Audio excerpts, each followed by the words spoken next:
And today was especially bad, because it wasn't a weekday. So instead of finding them cute, they make you cringe? There's nothing cringeworthy about my sisters. Or could this be the flip side of love? Do you have a thing for your sisters, Araragi? No, the idea of being in love with your little sister is a delusion held by people who don't actually have little sisters. That would never happen in real life. Wow, Araragi. It's very ugly of you to act superior, just because they don't have something you do. What was she even trying to say? You know, like, oh, money's not important, or I wish I'd never gotten a girlfriend, or what school you went to doesn't matter. Don't you hate those kinds of arrogant people? Having a little sister is a bit different from those examples. I see. So you're not romantically interested in your little sisters? You'd never fall in love with them? How could I? Right. I guess you do strike me as more of a saw-it fetishist. Saw-it? That was a word I hadn't heard before.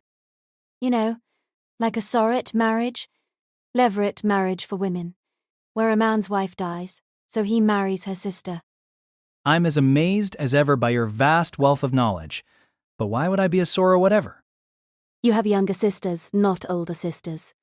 I bet you'll have a girl who's unrelated to you call you big brother, as her brother-in-law before you marry her, and make her call you big brother even after you're husband and wife. Now that's a true, realistic representation of. I bet I also murdered my original wife. Anyway, you saw-it fetishist. Just call me a sister lover, please. You said you'd never fall in love with your biological sisters. I didn't say I would if it were my sister-in-law. So you'll be falling in love with a girlfriend-in-law. Again. Wait, what? You can have a girlfriend-in-law? What the hell? When I gave it a bit more thought, it made some sort of sense. But in that case, what might a biological girlfriend? No, I was getting way off track. You really are a small-minded person if you get worked up by a few minor remarks like that. Your remarks are anything but minor. I was only testing you. Why are you testing me? And wait, does that mean you're holding back? If I gave it my all, I'd transform. Transform? Whoa, now that I want to see. Well, part of me did, but part of me didn't. Senjougahara exhaled and looked pensive. You're a very small person for how big your reactions are. I wonder if there's some kind of relation, but I won't give up on you, Araragi, no matter how small you are. I promise to be right there by your side, every petty step you take. You and your subtle jabs. I'll always be by your side, from the mountains in the west to the oceans of the east, even down into hell if I must. You see, that line might cast you in a good light, but what does it say about me? So is there anything bothering you that doesn't involve your pettiness? Did she hate me, or what? Was I a victim of some severe bullying here? I was beginning to hope that I just had a persecution complex. There's nothing in particular. And there's nothing you desire, either. I wonder what kind of abuse he'll be hurling at me next. It's fabulous how much of a broad-minded, accepting person you are. False praise if I've ever heard any. It's fantabulous, Araragi. Like I just said. What was that? Some sort of soda ad? It's a combination of fantastic and fabulous. Have you really never heard that before? No. And you must be up to something to go so far as to pull out a neologism that must have died generations ago to praise me. And of all the things to say, broad-minded, when I was just telling her about how petty I was. I just thought I'd strike first. I was afraid you'd tell me no insults for a week or something. Like you'd really be able to do that. Now, it'd be tantamount to asking her to stop breathing, or for her heart to stop beating. And if you took insults away from Senjougahara, even for a week she wouldn't be Senjougahara. It wouldn't be any fun for me, either. Hold on. Since when did I turn into the kind of character that relied on Senjougahara's abuse to keep going? This was getting dangerous.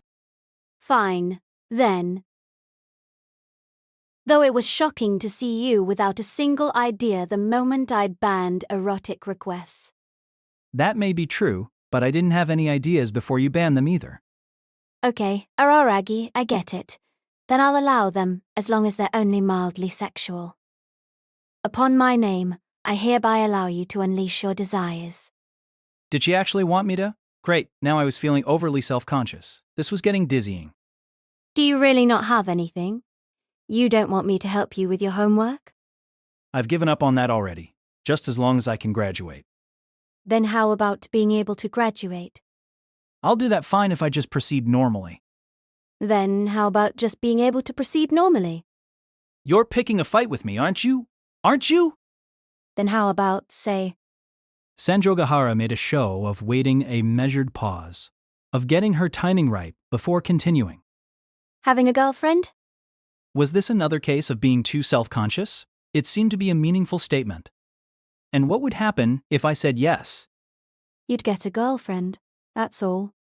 I sat there in silence.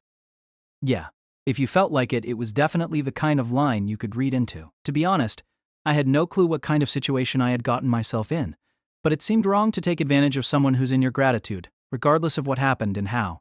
Forget about ethics and morals. It simply didn't feel right. A girlfriend-in-law, was it? What Oshino said was starting to make sense. You just got saved on your own. From Oshino's perspective, what I'd done for Senjougahara, for the class president, and for that woman over spring break, for the demon may have been beautiful, but it wasn't right. No one else solved Senjougahara's problems. Her own sincere thinking did. In that sense, it would be uncouth, no matter what I asked for. So, no, nothing like that either, really. I see. Even if there was some deeper meaning hidden in what she'd said, it turned unknowable once more, whatever it may have been, as Senjougahara spoke those emotionless words. Buy me a soda next time or something and we'll call it even. I see. A stranger to greed. You really are broad-minded, she said, as if to tie in everything. It must have been her way of signaling that she was done with the topic. So, I decided to face forward. It felt like I had been looking at Senjougahara's face for a long while, so I focused on something else, whether intentionally or out of awkwardness, and there I saw a girl. A girl carrying a large backpack. The girl looked to be in late elementary school, and she was heading toward a metal sign at the edge of the park, a residential map of the area. Her back was to me, so I had no idea what she looked like, but the large backpack she carried was just so notable, which meant I recognized her immediately. That's right. She was facing that residential map in the same way only moments earlier before Senjougahara showed up. It didn't take long for her to run off that time, but she seemed to have returned. From the looks of it, she was comparing a note she carried with what was printed on the sign. In other words, she was a lost child. The note must have had a handwritten map or an address written on it. I focused my sight on her, and when I did, I noticed a name tag sewn onto her backpack, grade 5, class 3, and her name inscribed with a thick permanent marker. I wasn't 100% sure how you read the characters for her first name, but it was probably Mayoi. Her last name, though, how was it read? I'd never seen it before. Yakuda-era. Maybe language arts was in my strong suit. In that case, I thought, I'd try asking someone for whom it was. Hey, Senjougahara, you see that grade schooler in front of that sign? How do you read that last name written on her backpack? Huh? Are you kidding me? I can't even see it. Oh. Right. I'd forgotten. My body wasn't normal anymore, and I'd fed Shinobu my blood the day before, on Saturday. At that moment, my physical abilities were far greater than normal, though not to the degree they had been over spring break. That of course went for my vision too. If I wasn't careful, I'd see things in the far distance like they were right in front of me. It's not as if making them out posed a problem, but seeing stuff that other people don't isn't such a good feeling. It creates discord with others. Senjougahara had that problem too. It's written with the characters for the numbers 8 and 9, followed by the one for temple, fall. Well, you'd read that as Hachikuji. Hachikuji? Yes. Are you that illiterate, Araragi? At your academic level, I'm surprised you managed to graduate kindergarten. I could graduate kindergarten with my eyes closed. That is a gross overestimation of your own abilities. Now you're even nitpicking my retorts? You're not going to impress anyone with those kinds of conceited remarks. You're impressing me for what it's worth. But seriously, anyone with so much as a slight interest in Japanese history or classics, which is to say anyone with any intellectual curiosity, would know how to read it. There are such things as dumb questions, Araragi, and you're dumb whether or not you ask them. Yeah, okay, whatever. I'm a bad student. You're sorely mistaken if you think recognizing that fact makes it any better. Had I done something to her? I could have sworn we were just talking about how she was going to thank me. Sheesh. Well, anyway, so I guess that means her name is Red. Mayoi Hachikuji. What an odd name. Then again, it might have been more normal than Hitagi Senjougahara or Koyomi Araragi. Whatever the case, it wasn't in good taste to go on about people's names. I couldn't imagine her being the type to like little kids. She seemed more the type to toss a ball in the opposite direction if one came rolling her way. I could see her punting a crying child for being too loud, which meant that it'd be safest to go alone. If it were anyone other than Senjougahara, I'd want to bring a girl with me so the child might lower her guard. But that was off the table. Hey, could you wait here for a minute? That's fine with me, but where are you off to? I'm gonna talk to that elementary school kid. I wouldn't if I were you. You'll only end up feeling hurt. She really didn't think twice before saying some awful things, did she? Whatever, we could discuss that later.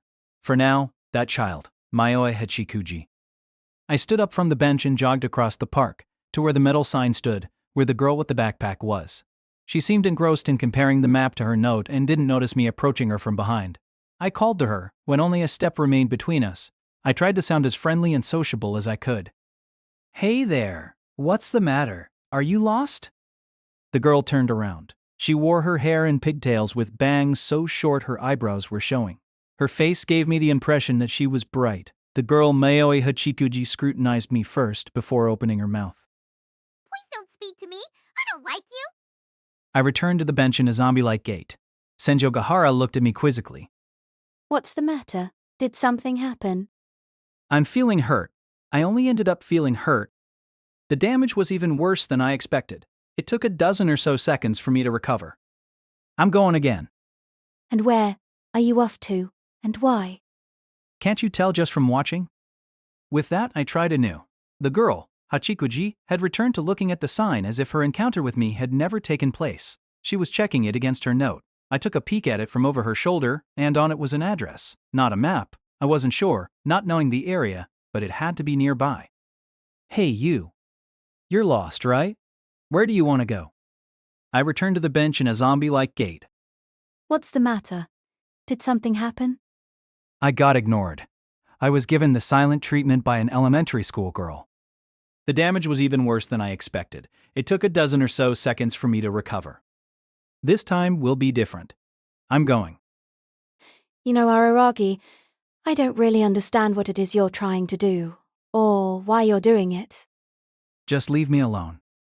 With that, I tried for the third time. The girl, Hachikuji, was facing the sign. Figuring that the first to act had the advantage, I smacked her in the back of the head. Her guard all the way down, Hachikuji's exposed forehead bumped into the sign. She did turn around. Thank goodness! Anyone would turn around after being smacked from behind. Ah, I'm sorry for smacking you. Life is full of pain, you know. I'm not said you, silly Willy. It shines brightest when, you know? I seen stars just now. Yup. I wasn't fooling her. Too bad. Well, you seem like you're having some trouble. I thought I might be able to help out. There's no help in this world that someone who sneaks up on grade schoolers and smacks them in the head could possibly give. Absolutely, positively none. Her guard was up. Way up. Of course it was. Like I said, I'm sorry. Really, I apologize. My name is Koyomi Araragi. Koyomi? That's a girly name. She didn't hold back, did she? I rarely ever got that from people I was meeting for the first time. You reek of girlishness. Please don't come near me. I'm not going to stand for a woman saying that to me, even if she is in elementary school. Whoa, there. Calm down, calm down. You have to start with trust. We wouldn't be getting anywhere unless I tried to ameliorate the situation. So, what's your name? I'm Mayoi Hachikuji. I'm called Mayoi Hachikuji. My name is a precious gift from my father and mother. Huh. It seemed we were right about how the name was read. Oh, I'm not upset, you silly Willy. Why not? Because you suddenly smacked me from behind. But you said you didn't like me even before I smacked you. Then it's karma from a previous life. My first time being disliked in such a way. You and I were mortal enemies in our past lives. I was a lovely princess and you were the evil demon king. You're just kidnapping yourself here. Let's be clear. Don't follow strangers. If a stranger talks to you, ignore him. Elementary school students in this day and age probably have that lesson pounded into them. Or is it just that my appearance is unappealing to kids? Whichever the case, not being liked by a child is a real downer. Just calm down for a second. I'm not going to harm you or anything. I'm known as a friend to man and beast alike in this town, okay? That was definitely a stretch, but it seemed like the right degree of exaggeration considering who I was dealing with. Child or not, it's smart to make yourself appear as innocuous as possible to cases like her. I understand. I'll lower my guard. I'd appreciate that. Okay then, Mr. Beast-like. Mr. Beast-alike? Are you talking about me? Eck. It was a common set phrase, but you could twist it into a supremely condescending insult simply by setting off the last part. What an expression for me to have been using thoughtlessly. In fact, I hadn't just used it, but presented myself as such. You're yelling at me. You're scary. Okay, I'm sorry I yelled, but you shouldn't go around calling people Mr. Beast-alike. That'd make anyone start yelling. Really? But you said yourself that you're known as it. All I did was respond in a sincere manner. You can't go around assuming that you can say anything as long as you're being sincere. That's not how the world works. True, in this instance, the words themselves came from me, and perhaps she wasn't even being critical. But still. In short, friend to man and beast alike isn't a phrase you want to recast like that. Oh, is that so? I see. In other words, it's like Jumping Jehoshaphat. People may find a character who screeches out Jumping Jehoshaphat whenever he gets excited acceptable, but they'd never buy a character with the tendency to call upon a leaping biblical king when agitated. Like that. I'm not so sure about that one. I don't see myself ever approving of a character who screeches out Jumpin' Jehoshaphat whenever he gets excited. Then how shall I refer to you? Like normal. Okay, Mr. Araragi, then, I like it. Normal. Can't beat normal. I don't like you, Mr. Araragi. My situation hadn't improved a bit. You reek! Please don't come near me. Isn't that somehow worse than reeking of girlishness? You're right! Reek on its own may have been a very mean way to describe you. Allow me to correct myself. If you're really going to, then sure. You reek of it. Please don't come near me. The first part almost made sense, but you messed it up. I don't care. No, wait. You're lost, right? I'm completely able to cope with this kind of situation. I'm used to problems like this. This is a very normal thing for me. I'm used to getting into trouble. You work in the industry on and off? At that age? If that were the case, she wouldn't get lost, would she? Just stop being stubborn. I'm not being stubborn. Yes, you are. Yaya, take this. As Hachikuji uttered the words, she unleashed a high kick in my direction that had all of her body weight behind it. Unbefitting of a grade schooler, her kick had beautiful form as if a rod ran through her spine, keeping it perfectly straight. Sadly, there's something of a height gap between elementary school and high school students, and it proved insurmountable. It might have turned out differently had she caught me square in the face, but her high kick only made it up to my armpit. That isn't to say that the tip of her shoe hitting me there didn't do any damage, but the pain was bearable. Immediately after her foot hit me, I used my arms to grab her around her ankle and calf. Dear I. Deciding to ask Senjougahara later about the grammaticality of dear I, for now, as Hachikuji wobbled on one leg, I yanked her up the way a farmer might jerk a large radish out of his field. If this were judo, you'd call it a hip throw. It's against the rule to grab your opponent's leg like that in judo, but unfortunately for her this was real combat, not some match. As soon as her body left the ground, I was treated to a glimpse of the contents of her skirt, at a fairly racy angle, but not being a pedophile I wasn't distracted one bit. I simply tossed her over my shoulder. Here, however, the gap in our heights worked against me. Thanks to her small frame, Hachikuji spent a slightly longer amount of time airborne before being slammed to the ground than a person my size just slightly, but that was all it took for Hachikuji to change her approach and grab my hair with her free hands. I was growing it out for a reason, which meant that even Hachikuji's short fingers had no problem grabbing hold of it. Pain shot through my scalp and shocked my hand into letting go of Hachikuji's calf. Hachikuji was not such a sweet girl as to waste this opportunity. Instead of waiting to land, she stayed on my back. pivoted around me using my shoulder blades, and began raining down blows on my head, elbowing me. Her strikes found their mark, but were shallow. She wasn't able to convey her accustomed amount of force because her feet were off the ground. Our difference in age and experience showed. If she dealt a single sure blow instead of rushing the outcome, that would have been it. She could have ended it. Now it was my turn to counterattack. I had a guaranteed path to victory.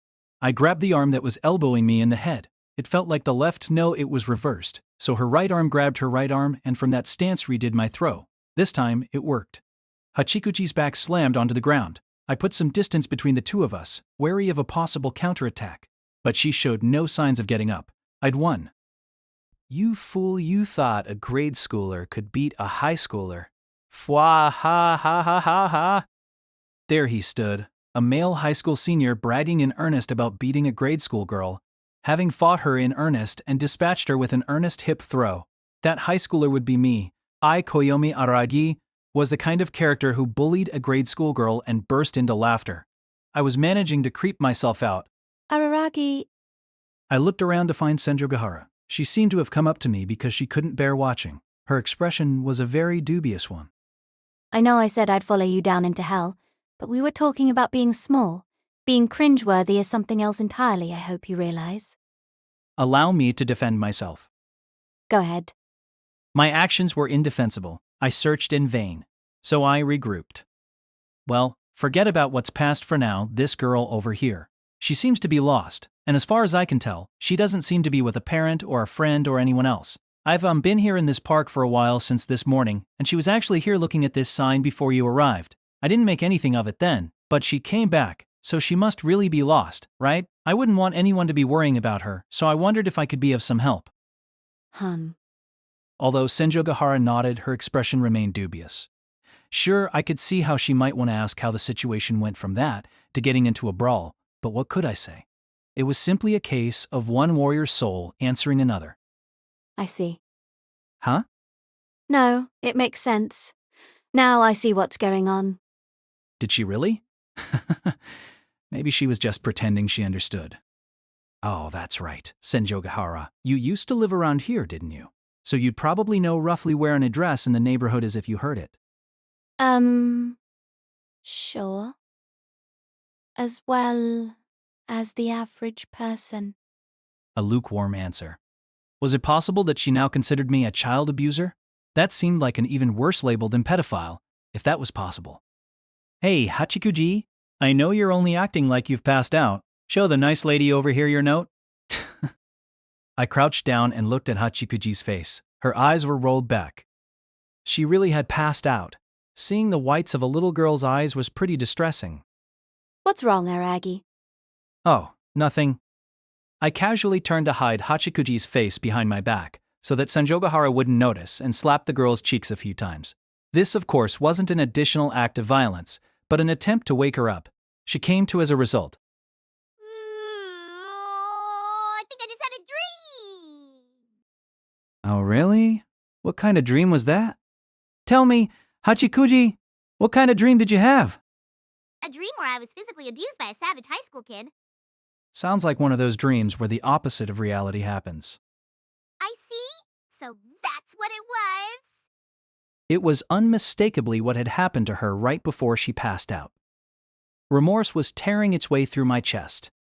I took Hachikuji's note from her and tried to hand it to Senjougahara, but she made no attempt to take it. She stared at my outstretched hand, her eyes colder than ice.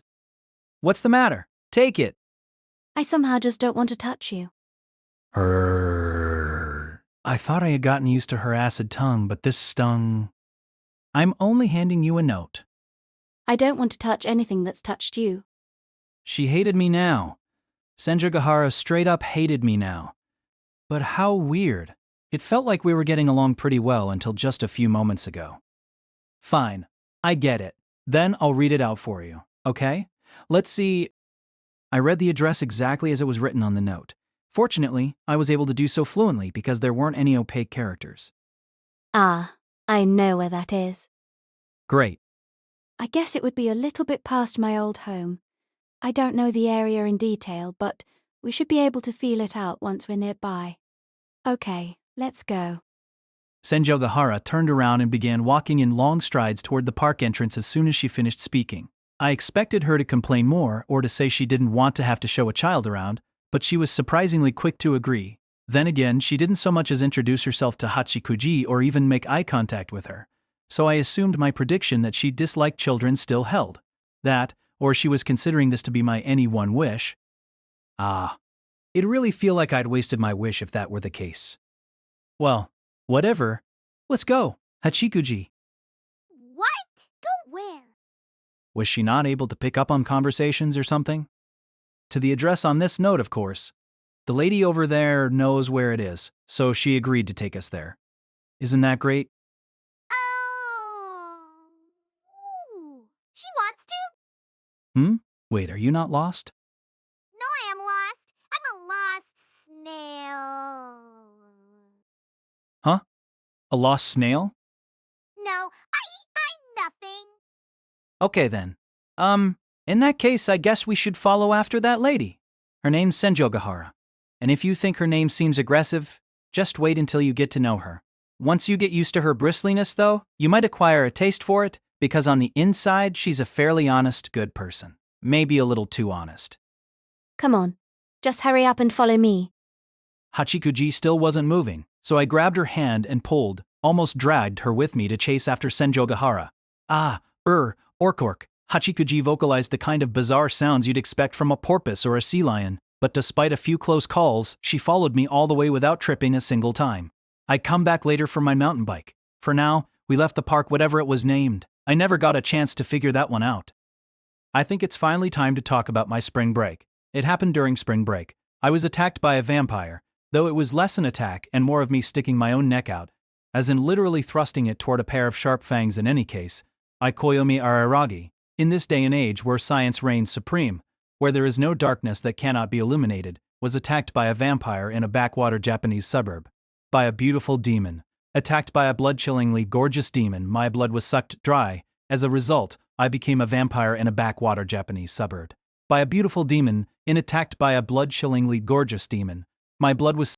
I know it sounds like a joke, but it's not an amusing one. My body was burned by the sun, hated crosses, was weakened by garlic, and melted in holy water, and in exchange, I gained unbelievable physical abilities. Then, waiting for me at the very end of my saga was a hellish reality. I was saved from that reality by a dude passing by, scratch that, Mimoshino, a role model to none with no fixed address who wandered from journey to journey, Mimoshino.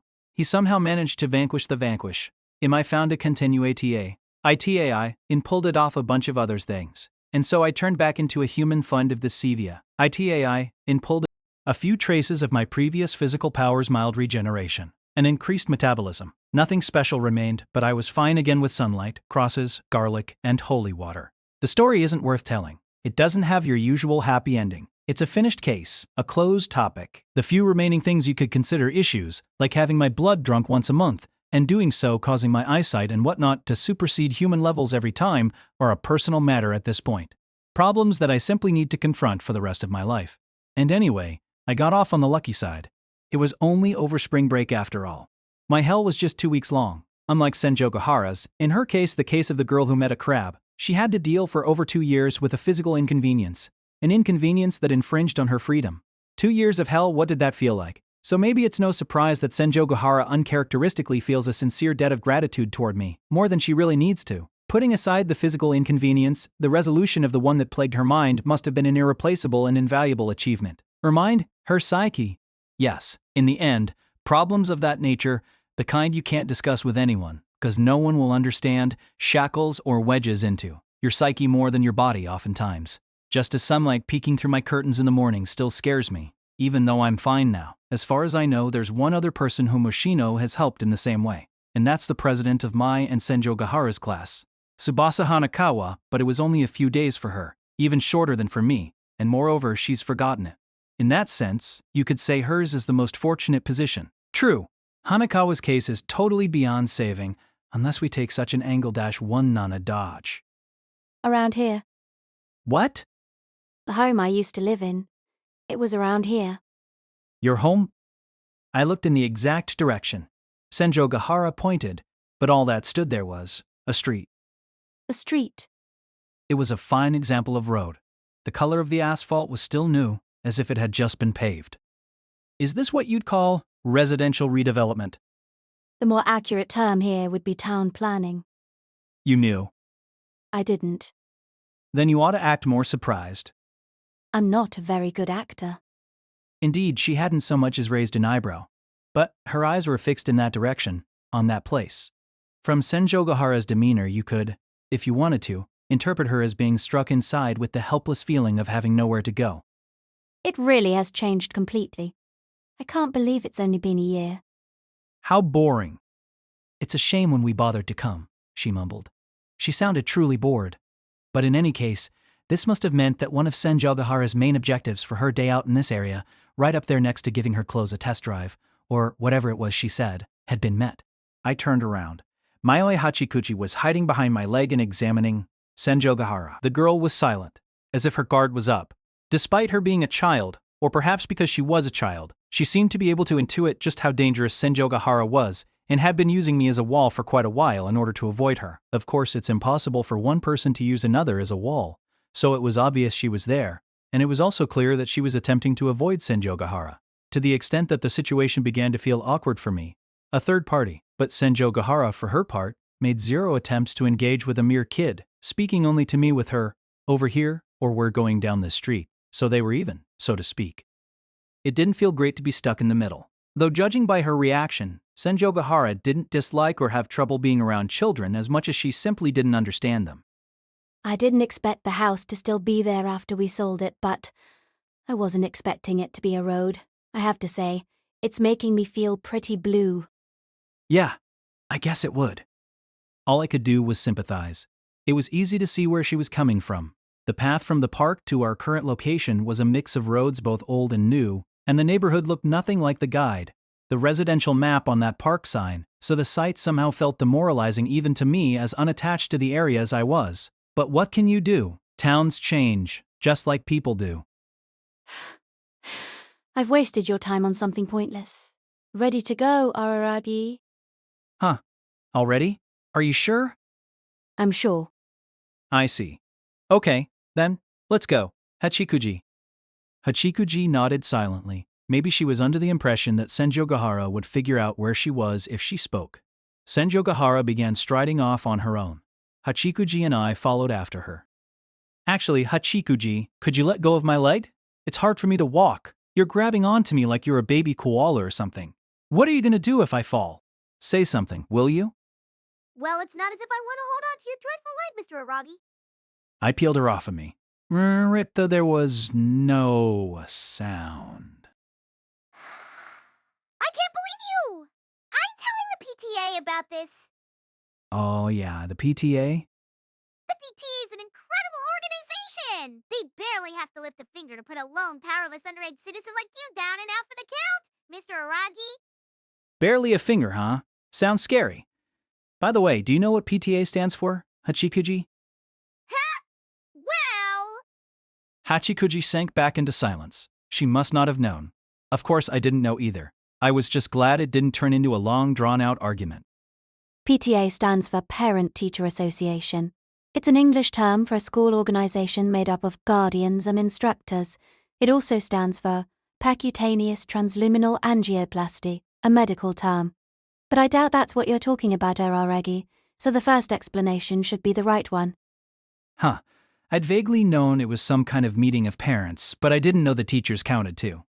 You're quite literate, Senjougahara, aren't you? No, Araragi. It's just that you're an illiterate bum. I'll accept the illiterate as an antonym, but the bum... You don't like it? Then let's say scum instead. She didn't even turn around to face me. She really seemed to be in a bad mood. An ordinary person might wonder how Senjougahara was acting any differently from her usual acid-tongued self. But once you've experienced as much verbal abuse from her as I have, you start to get a feel for it. She just wasn't being as sharp. Normally, or even when she's in a good mood, she doesn't let up. What was it? Was it because her home had become a road, or was it my fault? It seemed like both. Whatever it was, though, even putting aside the child abuse aspect, I'd also abandoned Senjougahara mid-conversation to mind Hachikuji. It had felt like the natural thing to do, but Senjougahara couldn't have been happy about it. In that case, I needed to get this little girl Mayoi Hachikuji straight to her destination and then focus on cheering Senjougahara back up. I'd buy her lunch, then go shopping with her, and if time allowed, I'd take her somewhere fun. Alright, I decided that was the plan. I didn't want to head home anyway because of that business with my little sisters, so I'd spend the day attending to Senjougahara. And just my luck, I was carrying a lot of cash weight. What was I? Her slave? I managed to surprise even myself. By the way, Hachikuji. What is it, Mr. Araragi? This address, what exactly is this place? And what was she gonna do there? I wanted to know so long as I was taking here, there, especially considering she was an elementary school girl traveling alone. Huh? I'm not telling. I exercise my right to remain silent. What a little smart aleck. Whoever said kids were pure and innocent? No talk, no help. I never asked for your help. I can get there myself. Aren't you lost? And what if I am? So, for future reference, Hachikuji, you should ask people for help when you get lost. People like you who can't put any faith in themselves, Mr. Araragi, are free to do that. Ask others for help to your heart's content, but I don't have any need for that. This kind of thing is a daily insurance for me. Oh, so I guess your policy covers it. An odd rejoinder. But I could see why Hachikuji considered me a nuisance. When I was in elementary school, I believed I could do anything on my own too. I was convinced there was no need to ever ask for anyone's help, that there was nothing I needed outside assistance to do. I could do anything? Yeah, of course I couldn't. Very well then, young lady. Please, would you be so kind as to bestow upon me the secret of what exactly lies in this location? You don't sound very sincere. She was a hard nut to crack. That move would have been enough for either of my middle school sisters, but Hachikuji's face did have an intelligent cast, and maybe I couldn't treat her like some dumb kid. What to do? Alright, a brilliant idea came to me. I reached into my back pocket and took out my wallet. I was carrying a lot of cash. I'll give you an allowance, young lady. Woo! I'll tell you anything you want. Dumb kid. Actually, she was really dumb. I was sure that not a single real child had ever been abducted this way, but Hachikuji seemed to have what it took to be a historic first. Someone named Miss Sunad lives there? Sunad? Is that her last name or something? It's a wonderful last name. I could understand feeling annoyed by someone dissing an acquaintance's name, but I didn't see myself ever raising my voice over it. Was she emotionally unstable or something? Okay, so how do you know this person? She's a relative. A relative, huh? In other words, Hachikuji was on her way to go spend her Sunday playing at a close relative's home. Either she had some very hands-off parents, or she had snuck her way here when they weren't looking. I didn't know which, but regardless of her intentions, the solo elementary school weekend adventure had come to a screeching halt. Is this a cousin you're friends with? You must have come a long way, judging by how big that backpack is. This is the kind of thing you should do over a longer vacation, like Golden Week. Or is there some specific reason you had to do this today? Yeah, something like that. It's Mother's Day. You ought to be at home like a good daughter. Well, I wasn't in any position to be saying that, of course. Dash you know, Koyomi, that's why. That's why? What was the big issue? No. I don't want to hear that from you, Mr. Araragi. Hey, what do you know about my situation? It's just a feeling I have. It seemed she didn't have any reasoning to back herself up, but was simply annoyed on an instinctual level that I was lecturing her. How cruel. So what were you doing in a place like that, Mr. Araragi? Sitting vacantly on a park bench on a Sunday morning doesn't seem to me like something a respectable human being would do. Nothing really. Just passing the time, I nearly said, before stopping myself at the last second. I'd remembered any man who answers just passing the time when he's asked what he's doing is as good as useless. That was a close call. Just doing some bike touring. Bike touring? How cool. Cool.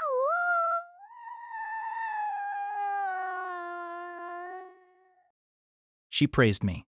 I'd expected that to be followed by something mean, but it never came. Oh, I thought. So Hachikuji is capable of praising me.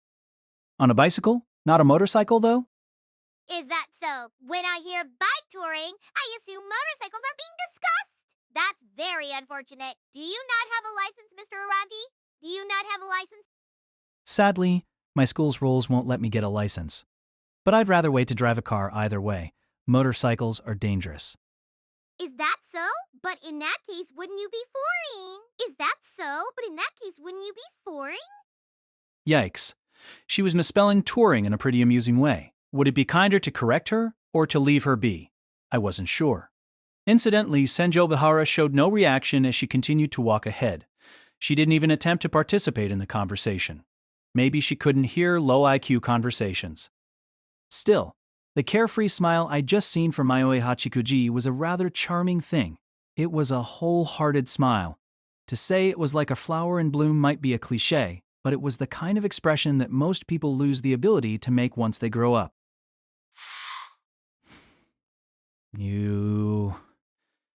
Geez. I put myself in a dangerous position once again.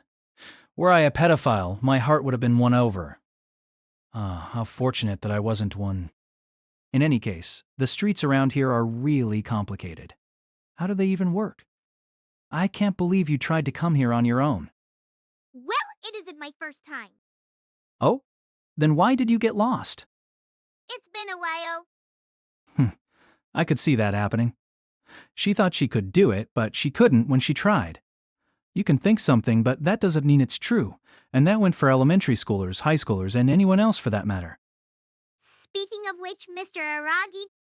That's one too many Reyes.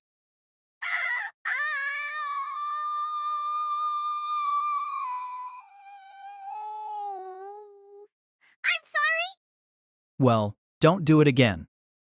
I'm not upset. You silly Willy. I'm not sure what you expect. Everyone misspeaks from time to time. Or do you mean to say that you've never had a slip of the tongue in your entire life, Mr. Aragi? I wouldn't say never, but I don't slip up when I'm saying someone's name. Okay then. Say she sells seashells on the seashore 3 times in a row. That isn't a name. Yes, it is. I have 3 friends named that, in fact.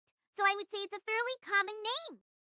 She sounded so confident, it's so easy to see through kids' lies. Shockingly easy.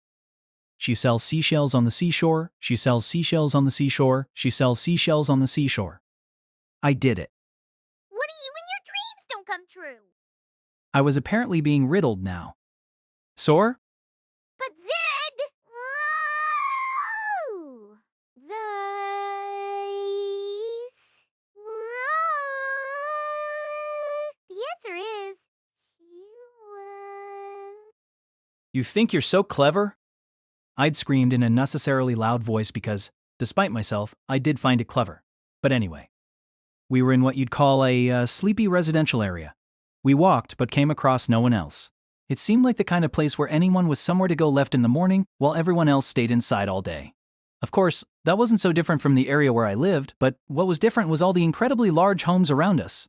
Everyone who lived in the neighborhood must be rich. And now that I thought about it, I'd been told Senjougahara's father was some big shot at a foreign-owned company. That was probably normal for the people who lived there. A foreign-owned company? Huh, not exactly what you'd associate with a town in the middle of nowhere like ours. Hey, Araragi, could you give me that address again? Huh? Sure. Is it around here? You might say so, or not. Unsure of what that meant, I read the note aloud once more. Senjougahara nodded in understanding. It seems like we've gone too far. What? Really? That's what it looks like. If you'd like to criticize me, then go ahead. Criticize me to your heart's content. I wouldn't over something this minor. What a weird way to act defiant. She was being gracious and not really accepting. Okay. Senjougahara turned back the way we came, her face showing no signs of agitation whatsoever, and Hachikuji moved in perfect contrast to her, avoiding Senjougahara by rotating around me. Why are you that freaked out by Senjougahara? It's not like she's done anything to you. In fact, I know it might not look like it at first glance, but it's her showing you the way, not me. I was just tagging along. I wasn't in a position to act all high and mighty, even if Hachikuji's childlike intuition was making her eschew Senjougahara. This was going too far. You could say a lot of things about Senjougahara, but she wasn't made of steel. How could she not be hurt by someone avoiding her so blatantly? Aside from whatever concern I had for Senjougahara, Hachikuji wasn't treating her right on a moral level. There's nothing I could say to that. She continued in a whisper. Don't you feel it, though, Mr. Araragi? Feel what? The brutal malice emanating from that woman. She seemed to be going on something more than intuition. The worst part was that I couldn't disagree with her. She doesn't seem to like me. I can feel a strong will coming from her, and it's saying, you're in the way, get lost. I don't know if I'd go that far, but fine. I'd ask, even though I was a bit scared to. While the answer seemed obvious to me, it seemed like I needed to get her on the record. Hey, Senjougahara. What is it? Once again, she replied without turning around. Maybe, you're in the way, get lost, was what she was thinking about me. It was strange. We considered each other friends, but we had such a hard time getting along. Do you not like kids? No, I don't. I hate them. I wish they'd die, every last one of them. Ruthless. Hachikuji shrank back with an eep. I don't have any idea how I'm supposed to deal with them. I think it happened in middle school. I was shopping in a department store when I bumped into a child about 7 years old. Oh, and you made the kid cry? No, that wasn't the problem. I found myself telling him, "My goodness, sir, are you all right? Are you injured? I'm sincerely sorry. Please forgive me." I was thrown off balance because I didn't know how to talk to little kids. Still, having acted so politely and modestly to one was such a shock to me that I've decided to show nothing but hatred to anything you'd call a child, human or otherwise. She was practically taking it out on them. I understood the logic, but not the sensibility. By the way, Araragi, What's up? it seems we've gone too far in the wrong direction again. Hun? We'd gone too far past the address? Really? That made 2 times in a row. You could expect someone coming to a new place to have trouble matching locations on a map to where they actually were, but Senjougahara lived here until recently. If you'd like to criticize me, then go ahead. Try and criticize me to your heart's content. No, I wouldn't over something. Hold on a sec. Did you say it slightly differently from the last time? You think? I didn't notice. Come on. Oh yeah, weren't you talking about town planning or something earlier? Even your home had become a road, so I guess it'd make sense for this place to look pretty different from how you remember it. No, that's not the problem. Yes, there are more roads, some houses are gone, and others have been built, but it's not as if all the old streets are gone. There's no structural reason for me to get lost. Ah?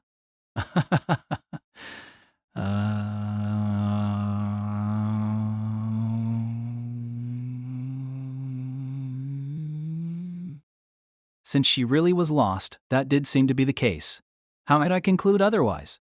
Maybe Senjougahara didn't want to own up to making a careless mistake. She could be pretty obstinate in her own way, but as these thoughts ran through my mind, I heard a what come from her.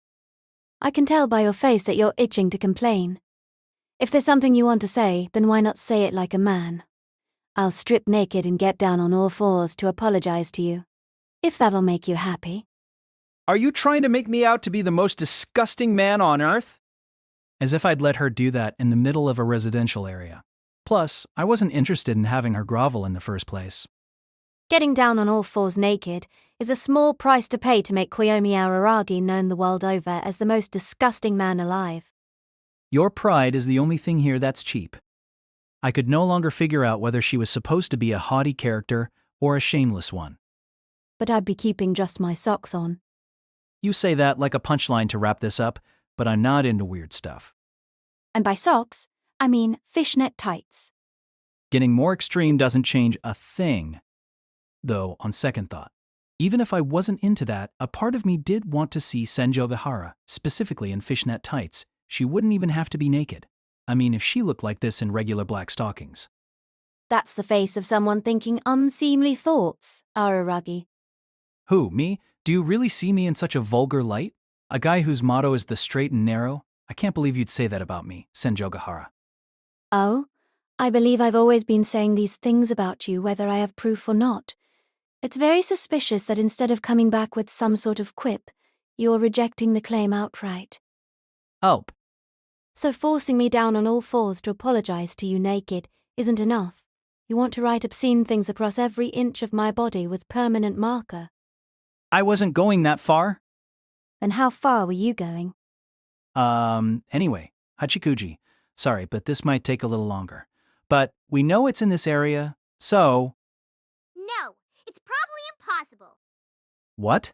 Probably? If probably isn't pleasing to you, then absolutely. It's not like I wasn't pleased with probably. I wasn't pleased with absolutely either. But I found myself with no reply. Not to that tone. 'Cause no matter how many times they try, I'll never get there. Hachikuji. I'll never get there. Hachikuji repeated herself. I'll never get there to my mother. Just like a broken record. Like a record, unbroken. Because I'm a lost snail. A lost cow. That'd be a lost cow there. A cow? No, I said a snail.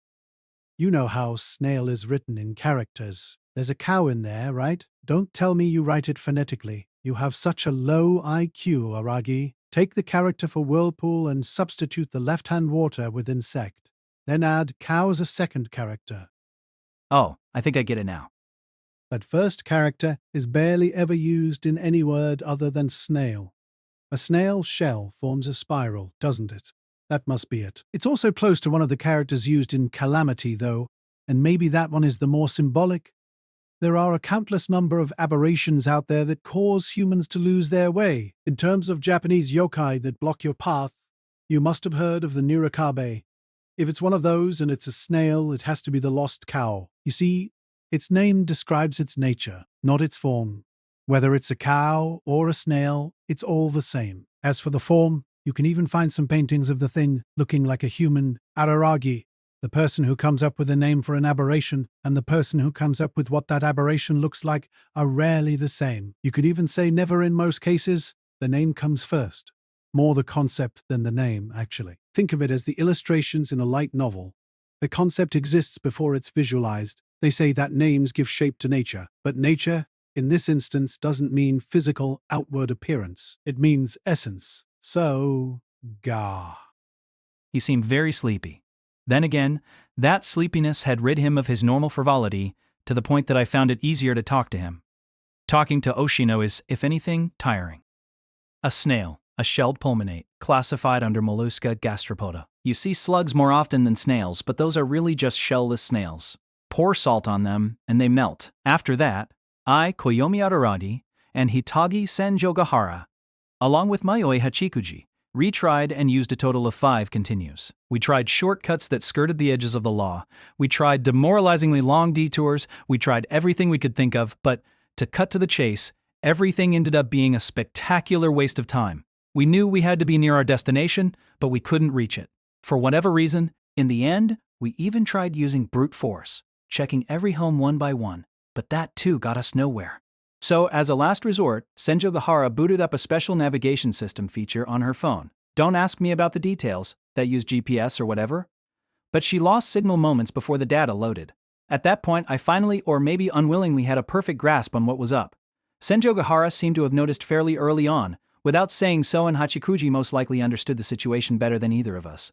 But putting that aside, a demon for me, a cat for Hanakawa, a crab for Senjougahara, it seemed for Hachikuji, it was a snail. That meant I was no longer in a position to give up on the matter. With an ordinary lost child, if I couldn't help her myself, I'd hand her over to a neighborhood police station and smugly consider the case closed. But if it involved that world, Senjougahara was also against handing Hachikuji off to the police. Senjougahara, who had been steeped in that world for a few years. If Senjougahara said so, there was no mistaking it. Of course, it wasn't a problem that Senjougahara and I could attend to on our own. It wasn't as if either of us had any apropos special abilities. It was just a case of us knowing that there was another side.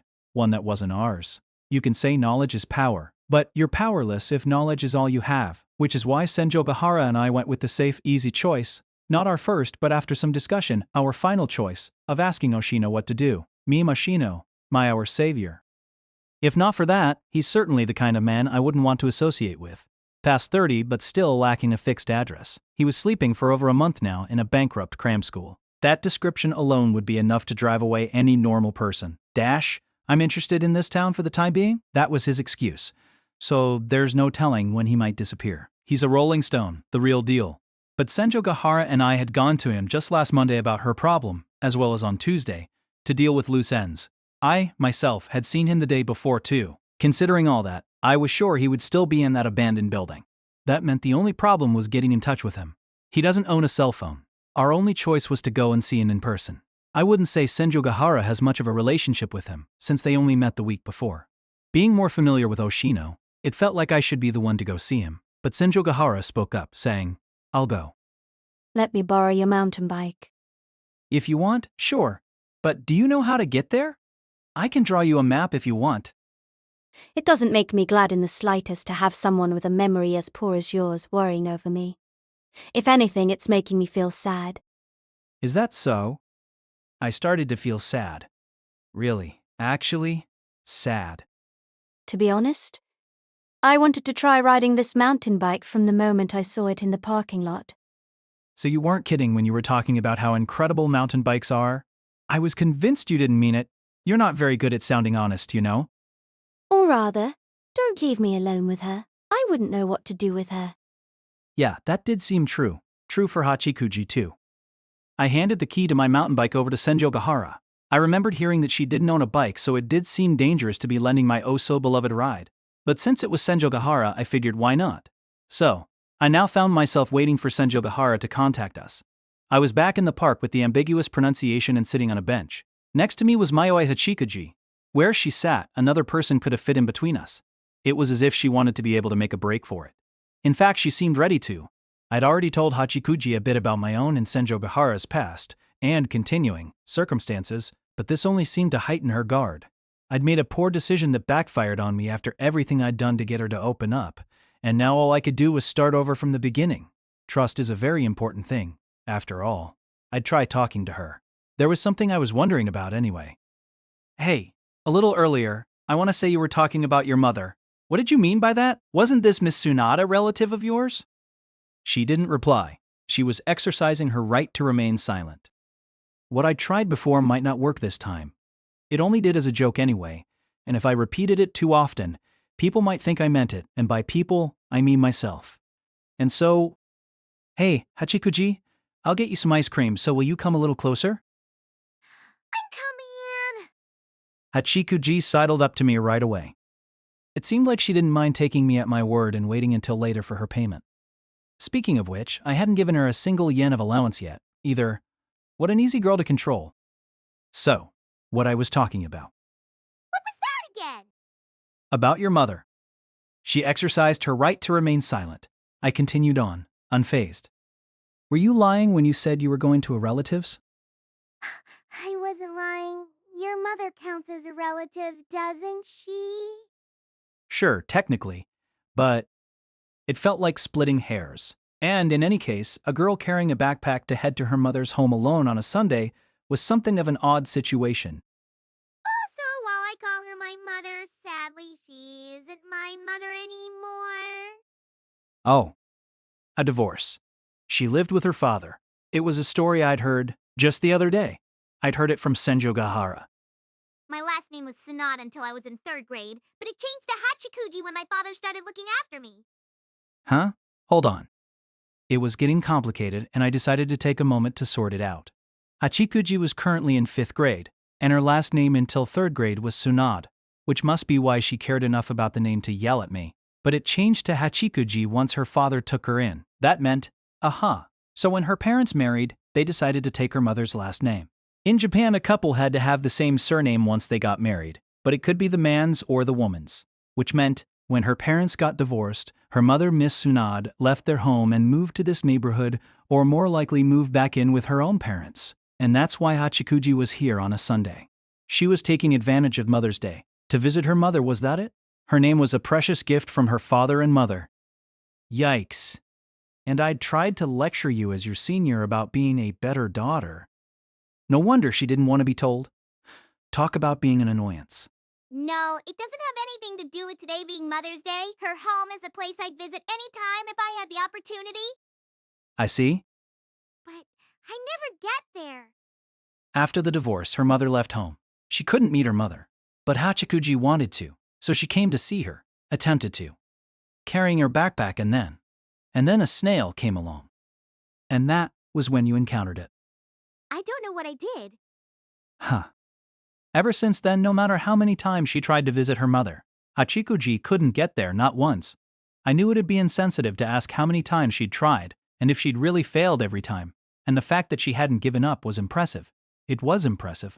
It's not the best way to put it, nor should I be comparing it to other people's experiences, I thought, but this feels much less dangerous than the problems that Hitagi Senjougahara and I went through. It was neither a physical nor a psychological issue, but a phenomenological one where she couldn't do something that she should be able to. The problem didn't reside in her, it was external. It didn't endanger her existence. Her day-to-day life wasn't severely impacted, which is why I felt the way I did. But then again, even if that was true, I shouldn't lord it over Hachikuji no matter what. I had no right to say anything of the sort to her, regardless of what I'd gone through over spring break. So all I told her was, "You know, sounds like you've been through a lot too." The words came from the bottom of my heart. I nearly wanted to pat her on the head, so I did. She bit my hand. "Oh, what the hell are you doing, you little brat?" "Oh! Ow! Ow! Oh! Oh!" She wasn't joking, she wasn't playing around, she wasn't covering up her embarrassment, she was honestly biting down on my hand as hard as she could. I didn't have to look at my hand to know that her teeth had pierced my skin and entered into my flesh, or that I was gushing blood. This was no laughing matter. Why had she suddenly, or had I unwittingly triggered some sort of event without knowing it? Did that mean a battle had begun? I balled my unbitten hand into a fist, as if I was crushing the air out of it. Then I took that fist and drove it directly into the pit of Hachikuji's stomach. The solar plexus is a major weak spot on any human body. Amazingly, Hachikuji kept her teeth firmly inside my hand, but she couldn't help easing up for a moment. I used this opening to swing the arm that hand was connected to in every direction, with all my might. Hachikuji had all but bitten off a chunk of my hand, but this had left the rest of her body open, and sure enough, it was hoisted off the bench. I opened my fist and attempted to hold her defenseless torso in my hand. For a fifth grader, she felt surprisingly plump in my palm, but this fact had little to no influence on me as I was not a pedophile, which meant that I was able to use that momentum to flip her over. She was still biting my hand, causing her body to get wrenched at her neck. But that wasn't a 50-50 in a day. But that wasn't a face fact as nag neen setting stir. Problem. So long as her teeth were inside my hand, there was a risk that any attacks to her head would deal damage to me as well. What was important was that this exposed Hachikuji's torso as if she were a set of carefully stacked tiles at a karate demonstration. I aimed, of course, at the target of my previous strike, her solar plexus. It was over. Hachikuji finally dislodged her teeth from my hand. As she did, something resembling stomach acid came pouring out of her mouth. And then, she passed right out. Wait, that wasn't funny. I shook my bitten hand as if to loosen it up. What an empty thing victories are after the first. There he sat, a high school boy acting like a dispassionate nihilist, having just knocked out an elementary school girl by punching her twice in a human's vital spot, along the median line. Hold on, that was me too. Sure, I could understand smacking her, grabbing her, and tossing her, but hitting a girl with a balled fist? Seriously? There was no need for Koyomi Araragi to have Hitagi Senjougahara apologize to him on all fours while naked. He already had what it took to be an awful human being. Still, I didn't know she was one to chomp on people out of nowhere. I decided to take a look at the bite wound. Wow, yikes! I could see my bones. I never knew that could happen when a human being bit another hard enough. Of course, this was me we were talking about. The wound might have hurt, but it wasn't so serious that it wouldn't heal immediately, without any special care at all. It crawled and oozed shut at a speed visible to the eye, almost as if it were taking place in fast forward or rewind, and when I saw that, it made me realize all over again how much of a wrong turn my life had taken. I began to feel down, even gloomy, all over again. Honestly, how small I was. An awful person. In my state, I made myself laugh. I actually thought I'd turned back into a human. Ooh. What a scary look that is on your face, Araragi. I thought it was Senjougahara for a moment, but it couldn't be. Her words would never sound so sunny. There stood the class president, Tsubasa Hanakawa. The fact that she was wearing the exact uniform she wore to school despite it being a Sunday must have been natural for her. Part of her charm as a model student, her hair and her glasses were the same as well, and the only difference in her appearance I could detect compared to when she was at school was a handbag she carried. Hanakawa! You look surprised. Well, I guess that's preferable.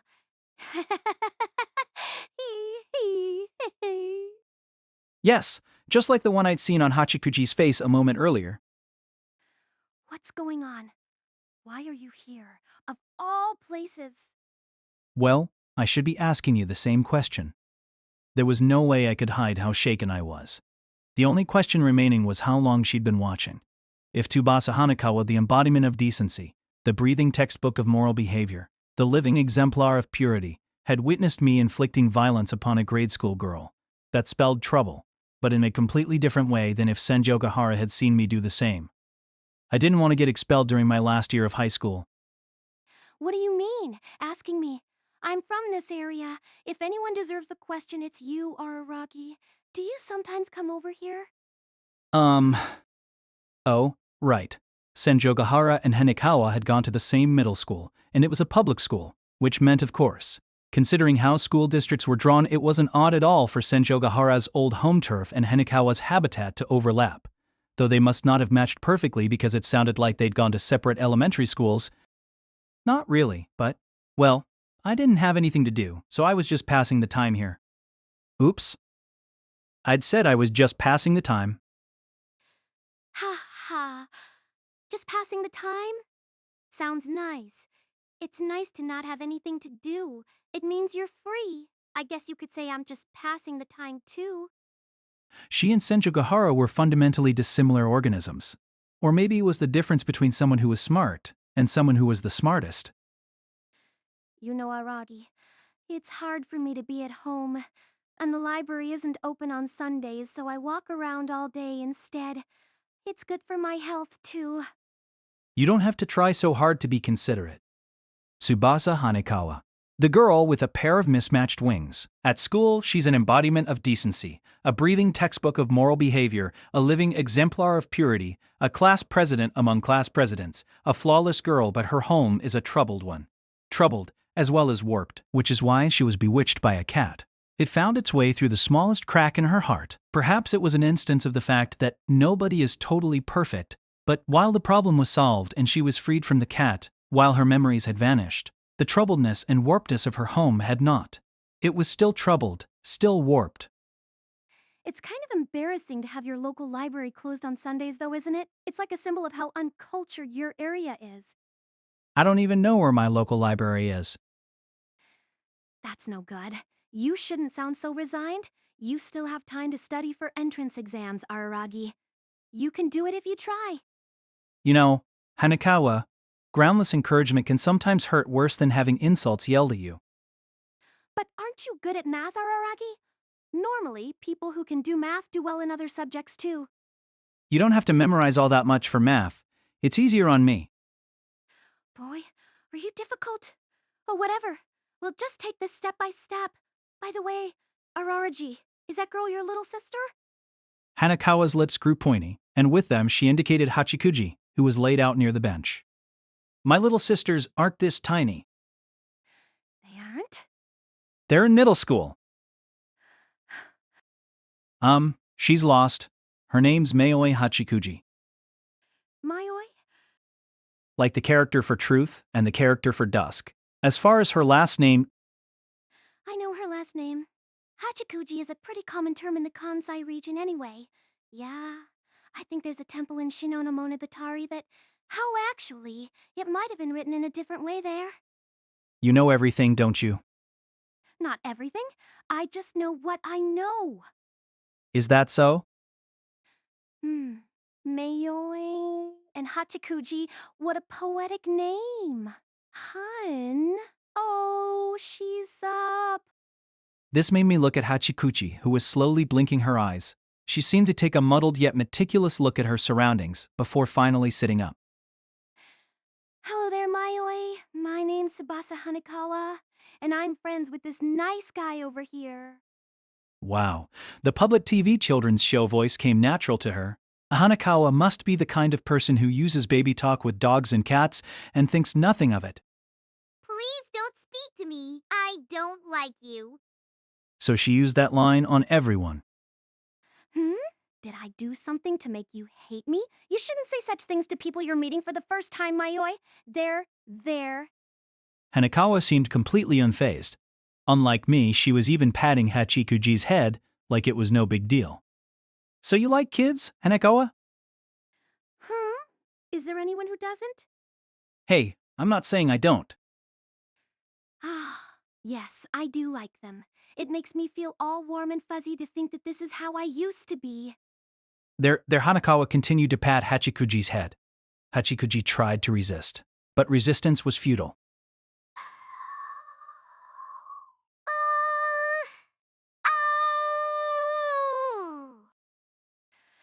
You're such a cutie, Mayoi. I could just eat you right up. Look at your fluffy little cheeks. Ooh. But you know, you shouldn't bite his hand for no reason at all. He's going to be just fine. But if he were a normal person, that would have really hurt. Bad girl. Whack. She hit her. With her fist. And not as a joke. Here. Having been coddled, then smacked, Hachikuji seemed to be in a state of delirium, and Hanekawa turned her around to make her face me. Now say you're sorry. I'm sorry for what I did, Mr. Araragi. She apologized. Hachikuji, who spoke politely but was an obnoxious brat, it shocked me. Still, Hanekawa had been watching me for a while. Right. Of course, if you thought about it, you had a right to defend yourself when someone bit you hard enough to gouge your flesh. In fact, our first fight too had started with her kicking me. Hanekawa wasn't one to bend the rules, but she wasn't such a stickler for them either. She was just fair. I had to hand it to Hanekawa, though. She knew how to deal with kids. Her performance was impressive, especially because I was sure she didn't have any siblings. Watching this also made me realize that Hanekawa treated me like a kid when we were at school, but we could put that fact aside for now. And you too, Araragi. You've been a bad boy. She was using the same tone on me. Maybe we couldn't put the fact aside. Having noticed what she'd done, Hanekawa cleared her throat and tried again. Anyway, don't do that. Don't be violent, I suppose. No, you need to scold her properly. Oh. Violence is bad too, of course. But if you hit a child, or if you hit anyone for that matter, you need to give them a sensible reason. What I'm trying to say is talk, because they'll understand. You know, I learn a lot talking to you. Wow, she's such an antidote. Good people exist in the world. It lifts me up just to think that. So she's lost? Where's she trying to go? Somewhere around here? In that case, I should be able to show her the way. No, it's fine. Senjougahara just went to ask someone for help. While Hanekawa had coped with the other side too, she had no memories of it. If she did, they were also forgotten. There was no need for me to poke at them like I was picking at a scab, though her offer was much appreciated, and all. She's been taking her sweet time, but she should be back soon. What? Senjougahara? You were with Senjougahara Araragi? Senjougahara hasn't been coming to school lately, but... Oh, now that you mention it, you were asking me all about Senjougahara the other day, weren't you, Mum? Uh-oh. She was getting suspicious. Real suspicious. Hanekawa's single-minded delusion power was bursting at the seams. Oh, I see what's going on. No, I don't think you do.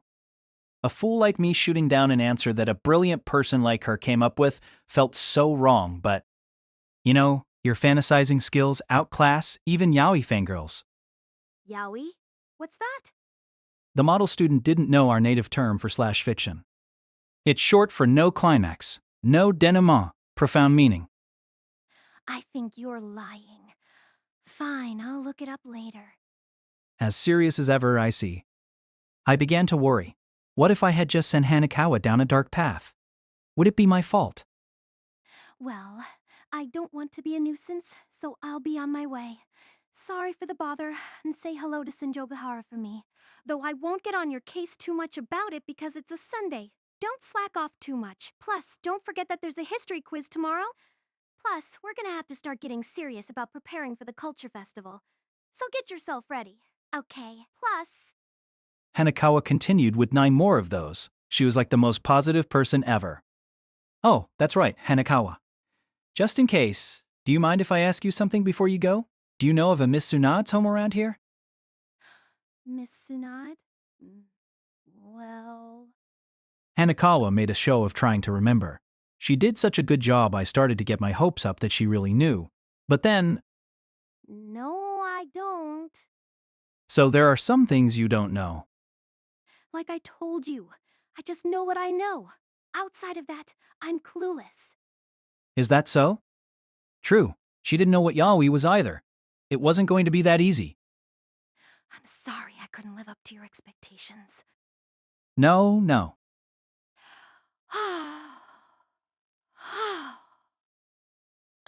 Bye-bye, and I mean it this time. Tsubasa Hanakawa said and left the park. I wondered, did she know how to read the park's name? If there was anything I should have asked her, a part of me thought, that was it, and then I received a call on my phone. An 11-digit number appeared on its liquid crystal screen. Sunday, May 14th, 14 hours 15 minutes and 30 seconds p.m. That was the moment I acquired Senjougahara's cell phone number. So, what kind of spirit, specter, ghoul, or goblin is this lost cow, anyway? What do we need to do to defeat it? Really, Araragi, all you ever think about is violence. Something good happened to you lately. It seemed as though Senjougahara had woken Ashino up while he was sleeping. He grumbled something about how awful she was to interrupt his lazy Sunday morning. But even putting aside the fact that it was already the afternoon, every day for Ashino was a summer break Sunday. He had no constitutionally guaranteed right to speak those words, so I didn't bother dignifying them with a response. Ashino had no cell phone, which meant he had to borrow Senjougahara's for us to communicate. However, due to reasons both dogmatic and monetary, he also seemed to be quite bad with technology. Hey, Sundaga girl, which button do I press when I'm talking? I felt an urge to press the button that had cut the call. What did he think he was using, a walkie-talkie? But, do wonder what's going on here. This isn't so much uncommon as abnormal. I can't believe you've managed to run into this many aberrations in such a short period of time, Araragi. How funny. Getting attacked by a vampire would be enough for most people, but look at you. First you get yourself mixed up with Missy Class President's cat, then Missy Zunder's crab, and now you've gone and stumbled upon a snail. I'm not the one who did the stumbling. Really? How much did Senjougahara tell you? Well, she did tell me everything, but I was also half asleep. It's all a bit vague, and I might be misremembering some of it. Oh, but you know, I've always dreamed about how great it would be if a cute high school girl came and woke me up. Thanks to you, Araragi, a dream I've had since middle school has come true at last. And how does it feel? I'm not sure. I'm still only half awake. Maybe that's how fulfilled dreams are. Not just for him, but for everyone. Hey, she's glaring at me. Hard. Yeesh, now I'm scared. I wonder if something good happened to her. Who knows? Not you, huh? After all, you don't seem like you understand women very well, Araragi, but forget about that. Well, it is true that it's easier to find yourself back in the world after you've gotten involved in it once, but it does feel a bit too concentrated. Missy Class President and Missy Tsundere are both your classmates too, and from what I understand, they're both from the area you're in, right? Senjougahara doesn't live here anymore, though. But that doesn't have anything to do with this. Hachikuji wouldn't have ever lived here before. Hachikuji? Oh, did she not tell you? The name of the girl who came across the snail. Mayoi Hachikuji. Ah. There was a pause. It didn't seem to be because he was sleepy either. Mayoi Hachikuji? You say, haha, of course. I'm starting to get the picture. My memories are coming together. Of course. It's a nice little connection, actually. Almost like a play on words. A play on words? Oh, because Mayoi can mean lost? Lost as in lost cow? And lost child? You know, Oshino, you come up with some pretty boring ideas for someone who always has such a dumb smile on his face. You wouldn't catch me dead making jokes that simple. I don't smile like I do just for show. Nothing conceals a weapon better than a smiling face, you know? I'm talking about both of her names together. Mayoi and Hachikuji. You know, Hachikuji, like in the 5th verse of Shinano Monogatari. What? Hadn't Hanakawa said something similar? Not that it meant anything to me? You don't know anything, Araragi, do you? I'm glad you're giving me a good excuse to explain it all, but we don't have time for that right now, do we? Besides, I'm sleepy. What's that, Missy? Tsundere?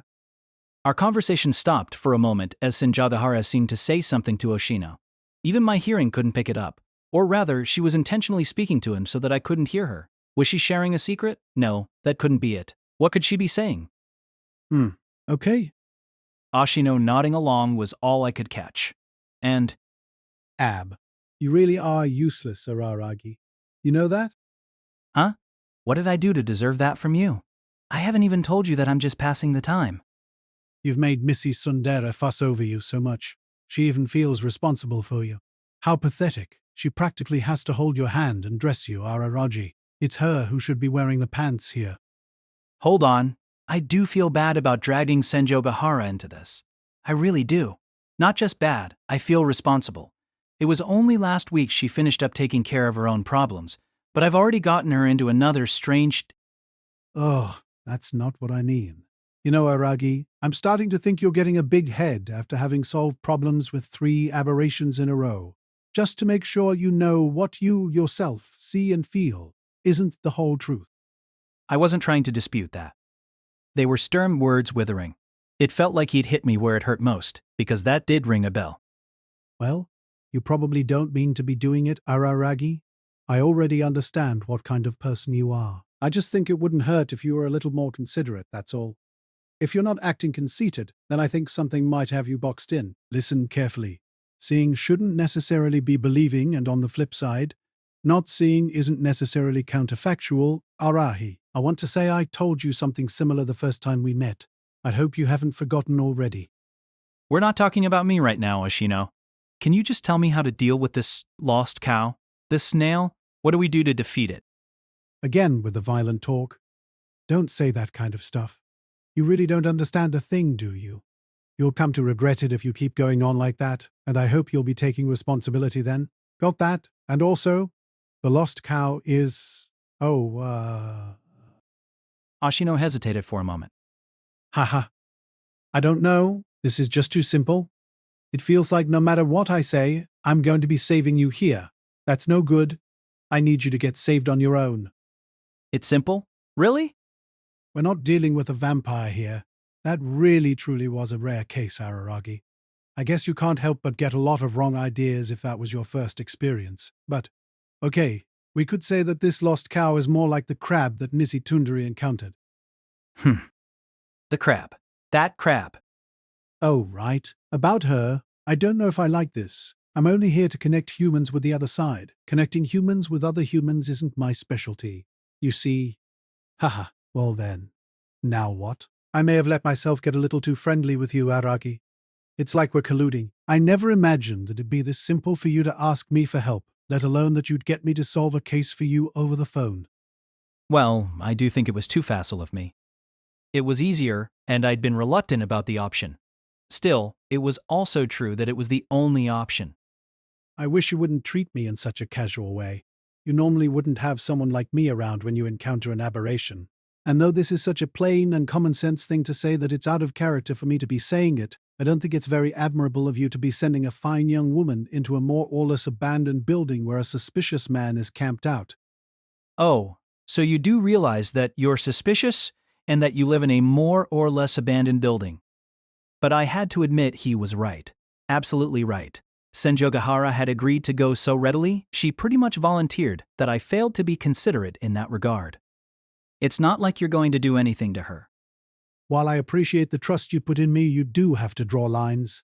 That's why we have rules. Let them slip out of your hands and soon you'll find yourself in a sloppy situation.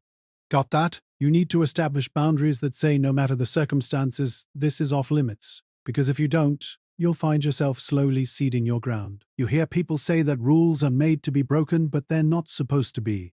They're rules. Not only that, you won't have anything to break if you don't have rules in the first place. I'm starting to sound like Lil Missy class president. Well, he was right. Absolutely right. I'd apologize to Senjougahara later. Araragi, it's not as if she trusts me as much as you trust me. All she has is a provisional trust based on the fact that you trust me. So remember, That means if something happens to her, the responsibility falls directly on you. Not that I'd do anything, of course. No, really, I won't. Whoa, please, put down that stapler. So she still carried one of those around. Then again, that wasn't the kind of habit you got rid of overnight. Phew, what a surprise. I guess Missy Tsundere is a scary Missy Tsundere, huh? What a case we have here. Well, okay. I don't like phones after all. It's so hard to talk on them. Hard? Seriously? I know some people are bad with technology, but Oshino, that's pushing it. Sure, that's a part of it, but it's just that while I'm over here being all serious, you might be lying down, drinking a soda, and reading a manga over there. Everything feels so empty when I think about that. Wow. I never knew you were that sensitive. Apparently, people who minded such things really minded them? All right, Aragi, then this is what I'll do. I'll tell her how to deal with the lost cow, and you can stay right there. How to deal with it. So secondhand knowledge is all we're gonna need here? If you're going to put it that way, the lost cow itself is oral tradition. That's not what I'm trying to get at. We don't need some kind of ceremony like we did for Senjougahara. Nope.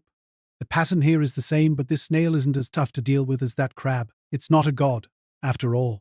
It's just a monster, so to speak. And not as in a ghoul or a goblin, it's sort of like a ghost. A ghost? In this case, I didn't see much of a difference between gods, ghouls, goblins, and ghosts. But this was Oshino I was talking to. I knew that the differences between each were important. Still a ghost. Ghosts are a kind of yokai too. The lost cow itself isn't unique to any one region, it appears all across Japan. An aberration that's been handed down in every corner of the country. It's not a well-known one, and its name changes here and there, but it started out as a snail. And one more thing, Araragi. Hachikuji is actually a term that originally referred to temples that stand in bamboo groves. The ji means temple, of course, but the Hachiku isn't the numbers 8 and 9 that we tend to write that with. Correctly, it derives from the word for black bamboo. You know that there are two major types in Japan, don't you?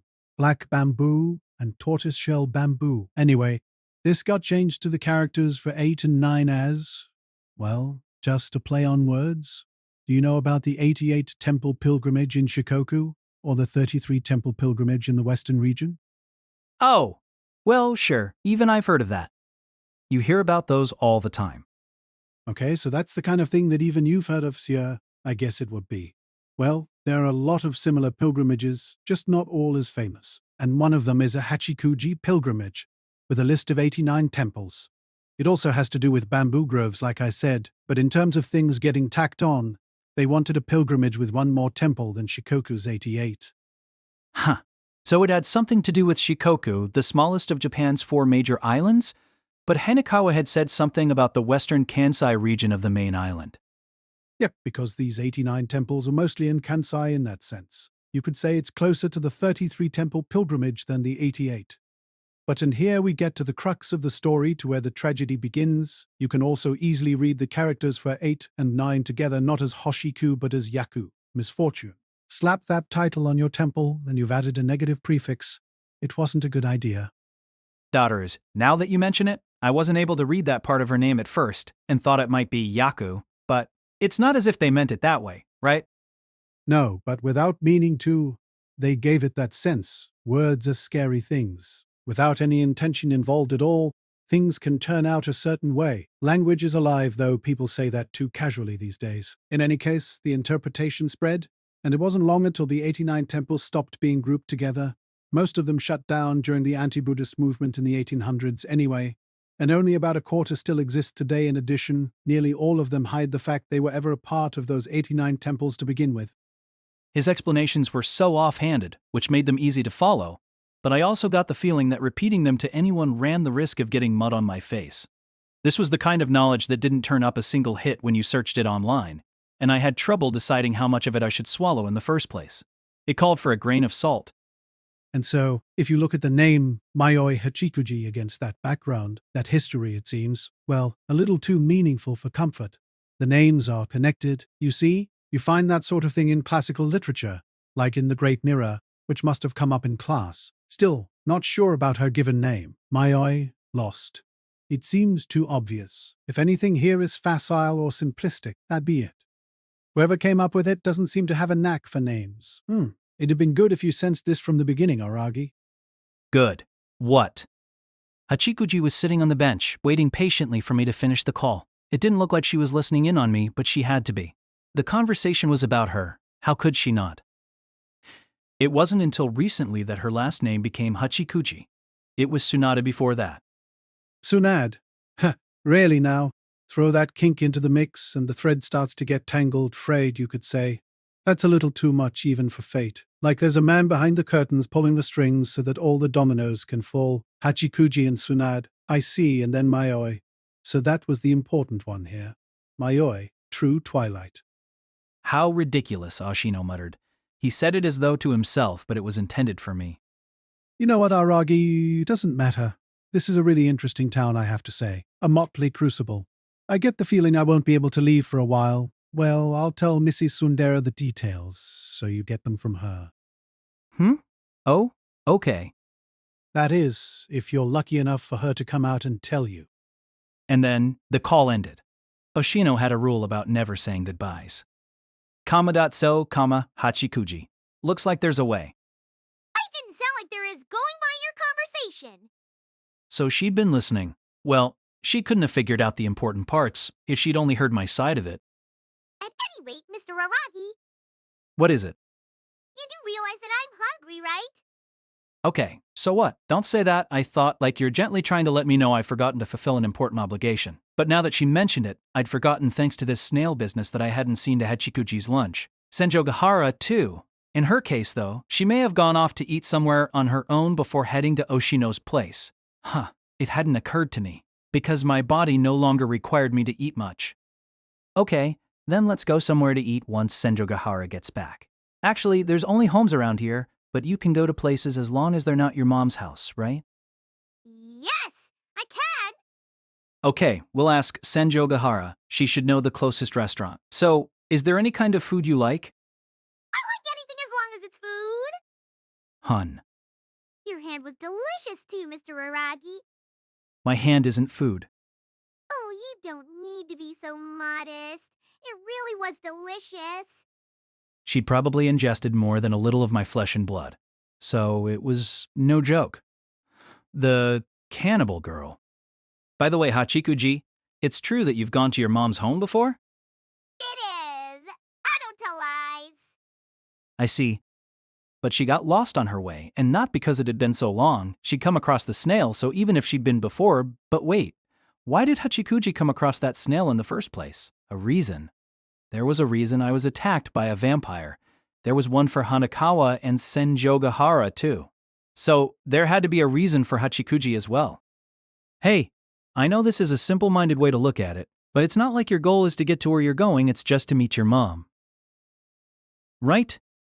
It's very insensitive of you to say just but yes.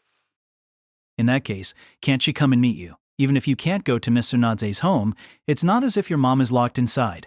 I'm sure parents have the right to meet their children even after they get divorced. I was no expert in the field. Or so I've heard. That's impossible. Actually, it's pointless. I would have done that from the beginning if I could, but I can't. I can't even call my mom. The only thing I can do is visit her like this, even if I know I'll never get there. She was saying it in a roundabout way. But did that mean it had something to do with her family situation? It seemed complicated. Then again, I should have guessed as much from the fact that even on Mother's Day, she was having to come all the way to an unfamiliar town by herself.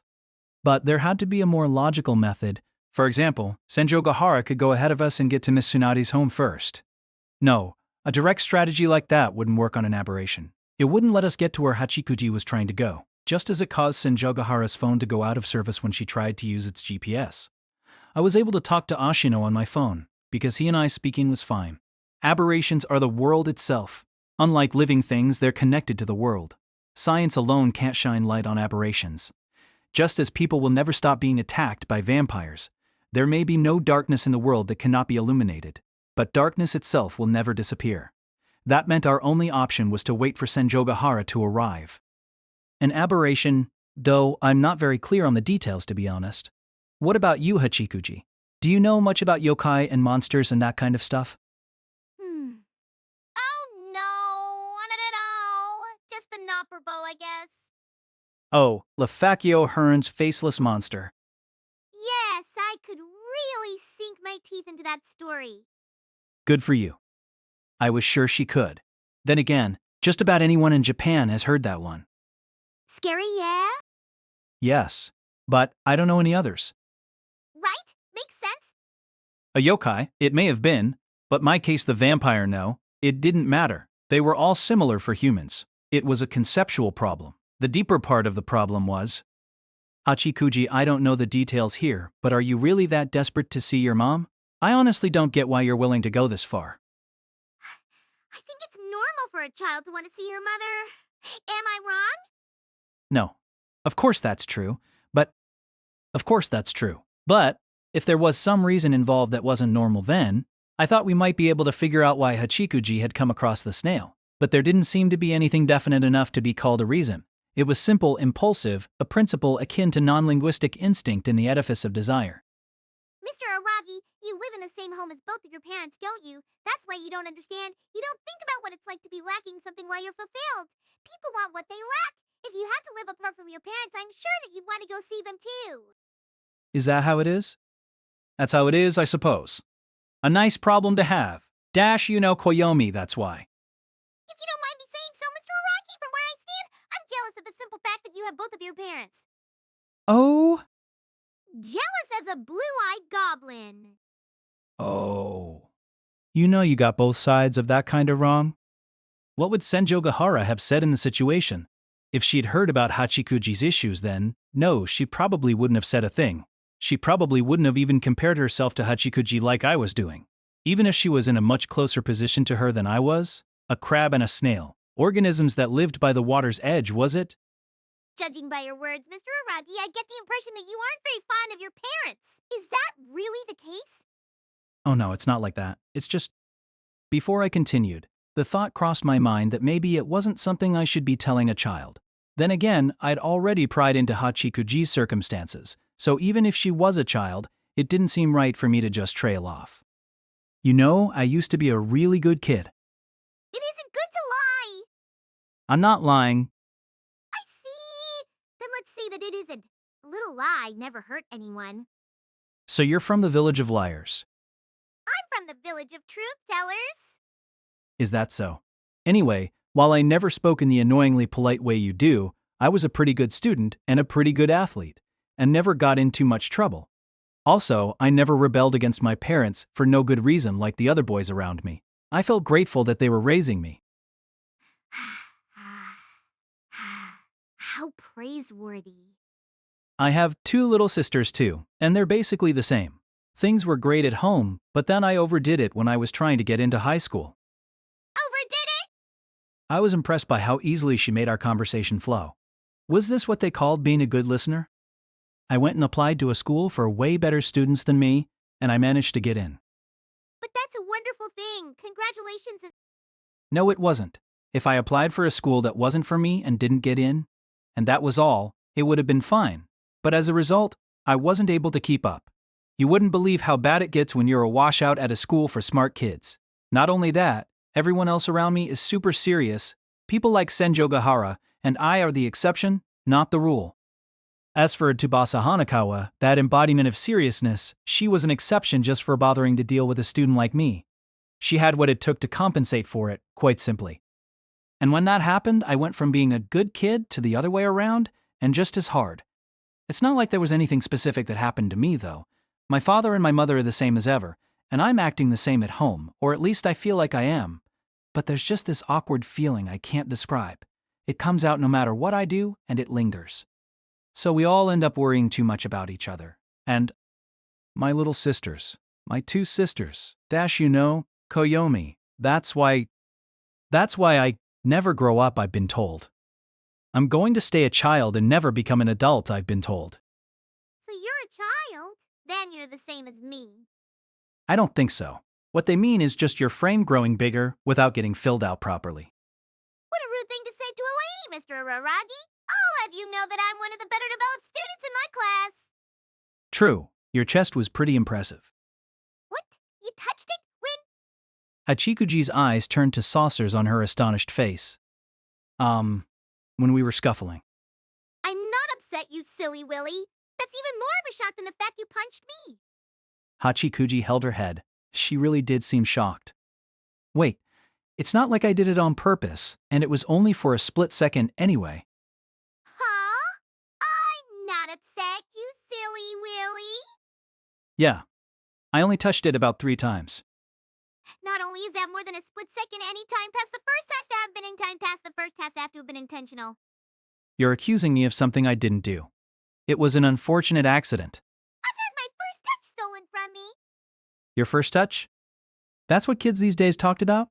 Grade schoolers really are maturing fast. To think that my first touch came before my first kiss. What a naughty girl Mayoi Hachikuji has become. Oh yeah, Hachikuji. Now that you mention it, I realize I forgot to give you the allowance I promised you. Please, what a moment to pick to bring that up. Next, with her head still in her hands, Hachikuji began to writhe all over, as if a wasp had gotten inside her clothes. The poor thing. Come on, don't get yourself so down. It's better than your father taking your first kiss, you know? That sounds like a very normal bit. Okay, then it's better than your reflection in a mirror being your first kiss, okay? No girl in our world has had that happen to them. Yeah, you could probably include girls in the next world. Ooh. Just as I thought Hachikuji was taking her hands off her head, she immediately moved to try to bite my throat. It was where a vampire had bitten me over summer break, so a chill ran down my spine. I somehow managed to get my hands on Hachikuji's shoulders and to push her back, averting any trouble. Ah. I recalled there being an enemy in some old video game like her. It looked like an iron ball with a chain, as I soothed her. Now, who's a good girl? Please don't treat me like a dog. Or is this your roundabout way of comparing me to a rutting female canine? Well, if I had to compare you to something, I'd honestly say you're acting more like a rabid one. She did have a nice set of teeth, though. She'd bitten into my hand down to the bone, but she hadn't chipped or lost a single one of her teeth, baby or adult. Not only were they perfectly lined, they were unfathomably durable. You know, Mr. Araragi, you've been acting very brazen for some time now. I don't see a hint of regret on your face. Isn't there something you want to say after having touched a young girl's delicate chest? Thank you? No. I'm demanding an apology from you. You say that, but it happened in the middle of us fighting. How could that be anything short of an act of God? I almost think you should be glad it was just your chest. And like Hanekawa said earlier, you're the one in the wrong for biting someone as ridiculously hard as you did. This isn't about who's at fault. Even if I am, I'm in an incredible state of shock. You can't call yourself a grown man if you don't apologize to a girl in shock, even if it's not your fault. Grown men don't apologize. It cheapens his soul. I'm not upset, you silly Willy. Or are you saying you'll never forgive me unless I apologize to you? Saying that you'll forgive someone if they apologize to you is like admitting you can't be magnanimous toward people who haven't abased themselves. Why have I become the one being criticized here? Only a thief could be so bold as they say. Now you've really gotten me mad. I may be tolerant, but this is like turning both my cheeks inside out. That'd be incredibly tolerant of you. In fact, I will forgive you even if you apologize. What's the big problem anyway? It's only going to go to waste otherwise. And now you're downright defiant, Mr. Araragi. That's not the issue here, and I've only begun puberty, so it's not going to waste. You know, people say they get bigger if you massage them. Only men believe that superstition. It's become a sad, boring world out there. Have you been using that superstition as an excuse to squish ladies' breasts all the time? You're disgusting. I've never had the chance, unfortunately. So you're a lousy virgin. This elementary school kid knew that expression? Grade schoolers weren't just maturing fast, they were finished. I wasn't living in a boring world but in an awful one. Then again, I could pretend to lament what was going on in the world today all I wanted. But come to think of it, I'd soaked up that much by the time I was in 5th grade too. That's how anxiety about younger generations tends to work. Crap. Hey, watch it! Seriously, that's dangerous. A virgin touched me. I'm solid book at the band. I'm solid me. How does that part change anything? I wanted my you instead, Mr. Araragi. My dreams had been crushed. What kind of overblown fantasy is that? You're making whatever budding feelings of guilt I had disappear, you know. Grar! Grar! Grar! Grar! Oh, just quiet down? You really are a rabid dog? You high-banged, play-biting, no-good woman. Fine then. I'm gonna squish them so much you'll forget all about your firsts and all about kisses. There he was, a high school boy who was losing it in the face of an elementary school girl, who was threatening to harass her by force, who I'd like to believe wasn't me. It was me, though. Fortunately, Mayoi Hachikuji put up far more resistance than I ever could have expected, so this exchange came to an end without having run its course, but rather with my entire body covered in Hachikuji's tooth and scratch marks. After 5 minutes, an elementary schooler and a high schooler sat silently there on a bench, completely out of breath, drenched in sweat, exhausted. I was thirsty, but there were no vending machines in the area. I'm very sorry. No, I'm the one who should be apologizing. Mutual apologies were made. It was a pathetic settlement. Dello, still Hachikuji. You're used to fights. I get into them quite often at school. Scuffles like that? Oh, right. You don't pay that much attention to who's a boy and who's a girl when you're in elementary school. But you really know how to get yourself in trouble. In spite of her intelligent features. You seem to be used to fighting too, Mr. Araragi. I suppose battles like that are common once you become a juvenile delinquent? I'm not a delinquent. I'm a washout. It was the kind of correction that hurt to make. I was practically wounding myself. I'm going to a prep school, so just because I'm a washout doesn't mean I'm a juvenile delinquent. We don't even have a group of delinquents at my school in the first place. But in manga, it's standard for student councils of elite high schools to be doing quite wicked things behind the scenes. The smarter someone is, the more malicious of a delinquent they become. You can ignore that theory in real life. But anyway, yeah, I do get in a lot of fights with my little sisters. Your little sisters, you say? I believe you mentioned earlier that you have two. So are they about my age? No, they're both in middle school, but they might be around your age at heart. Both of them act so young. Though neither of them ever goes so far as to bite me. One of them practices karate, so there's not much messing around against her. You know, they might just get along with you. They're good with kids, or rather, they practically are kids. I'll introduce you to them next time I get a chance. Oh, thank you, but I'll have to pass. Okay then. You know, you're pretty shy for all your good manners. Not that it's important. Well, I guess scuffles at least, and when one side apologizes to the other. But today was a battle of wills. Still, I thought it should end with me apologizing. I knew I should. But still. Is something the matter, Mr. Araragi? Is something the matter, Mr. Araragi? You added an extra rye this time. I'm sorry, a slip of the tongue. No. I think you did that on purpose. A foot by the flung. Or maybe not. I'm sorry, but everyone stumbles over their words from time to time. Or are you trying to say that you've never once had a slip of the tongue? I won't go that far, but I've never messed up saying someone's name before. Fine then, say she-shells on the seashore 3 times in a row. You botched it yourself. What do you mean? She-shells. Are women all you ever think about? You're the one who said that, not me. What do you mean? She-shore. Ever think about? I don't even understand what that's supposed to mean. It was a fun conversation. Now that I think about it, that's actually pretty hard to say on purpose. She shells. Acha she-shore. Between all the slipping and nipping, her mouth was getting a workout today. So, is something the matter, Mr. Araragi? Nothing's the matter. I'm just feeling a little depressed, wondering how I should apologize to my sister.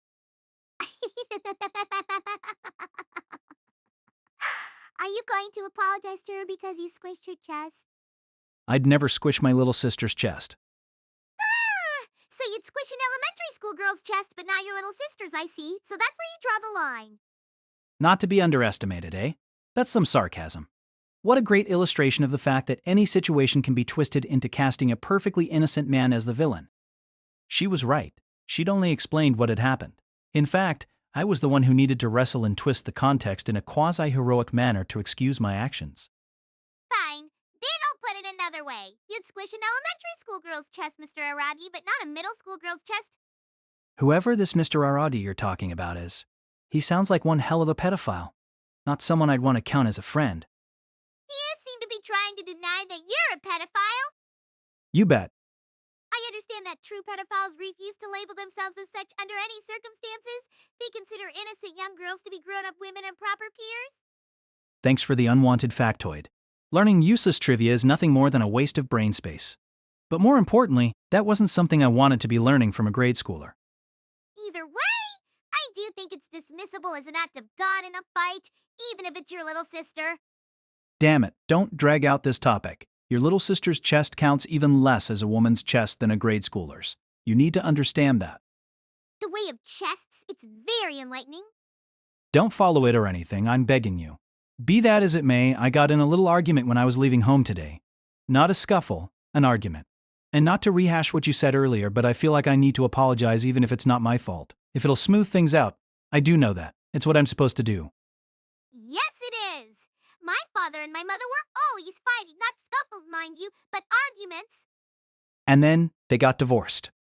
It may not be my place to say as their only daughter, but I understand they got along very well at first. I've heard they were madly in love with each other before they married, but I never once saw them getting along. The two were always fighting. Even so, she didn't think they were going to get divorced, she said. In fact, the idea that they even could had been foreign to Hachikuji. She'd believed that families always stayed together. She must not have known that a practice called divorce existed. She must not have known that her father and her mother could part ways. But in terms of what's natural, that's certainly more natural. They're humans, so of course they'd argue and fight. You bite, you're bitten, you love, you hate. That's what comes naturally to us. And so what they really needed was to work harder if they wanted to stay in love. You have to work hard to stay in love? I don't know, I wouldn't call that insincere, but it doesn't feel very sincere to me either. Having to work hard to love something, it's like you're making a conscious effort to make it happen. But Mr. Araragi isn't the feeling that we call love a very conscious thing. WP, yeah, I guess. She was right. Maybe it was something deserving of work, of effort.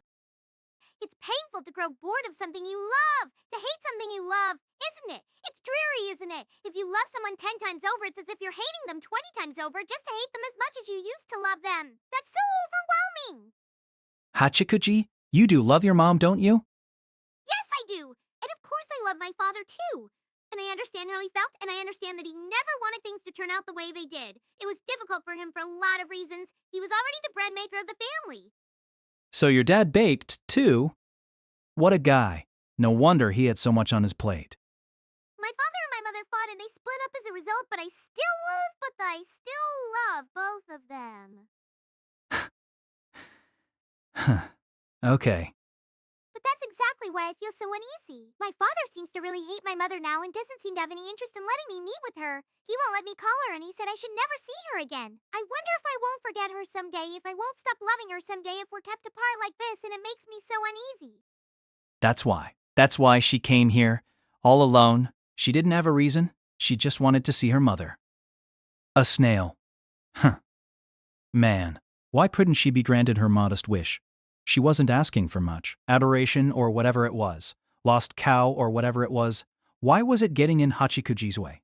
Time and time again, at that. She could never get there. She was always lost. Hold on a second. I thought Ashino had said that this lost cow was like what happened with Senjougahara and the crab. The same pattern? What did he mean by that? True, that crab never brought any calamity upon Senjougahara. The results of what it brought upon her were calamitous. But those were just results. In a sense, an essential sense, Senjougahara had only gotten what she wanted. The crab had granted Senjougahara's wish. And this was the same pattern. If this were the same formula, only with different variables, what did that mean? What exactly were the implications? If the snail Hachikuji encountered actually wasn't trying to hinder her, if we were to say it was trying to grant her wish, what exactly was the snail doing? What did Mayoi Hachikuji want? If I were to look at it that way, didn't it even seem as though Hachikuji had no interest in having this lost cow exorcised? Oh! Is something the matter, Mr. Araragi? You suddenly started staring at me? Don't you know you're gonna make me blush? How do I say this? Fall in love with me and you'll get burned. What's that supposed to mean? She was making my commas proliferate for no good reason. What do you find so confusing? I'm a friend fatale. It's only fitting for me to use cool lines like that. Okay, Chikuji, so it's obvious to me that you meant femme fatale just now, but I don't even know where to take the joke from there.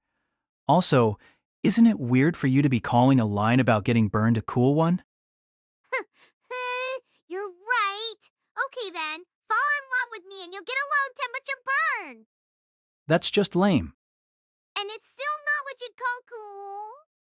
So she was warm, like an electric blanket? She sounded like a wonderful person.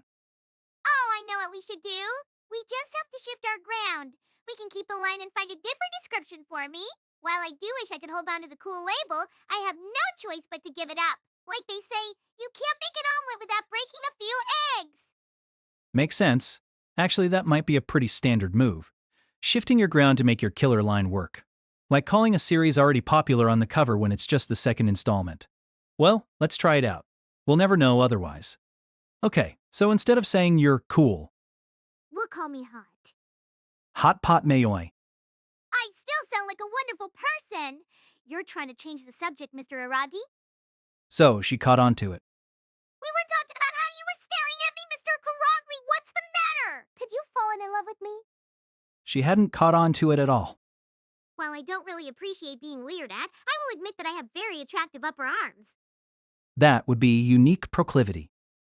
Oh, you are saying you don't feel a thing for my upper arms? You do see them, don't you? They're functionary beauty. They're functionary beauty. What? Did some bureaucrat decide that they're beautiful? Functional, maybe. Are you being bashful, Mr. Araragi? So you do have a cute side. All right then, I'll try to understand. I can wait. Please hand out the rain checks. Sorry, but I don't have any interest in pipsqueaks. Pipsqueak.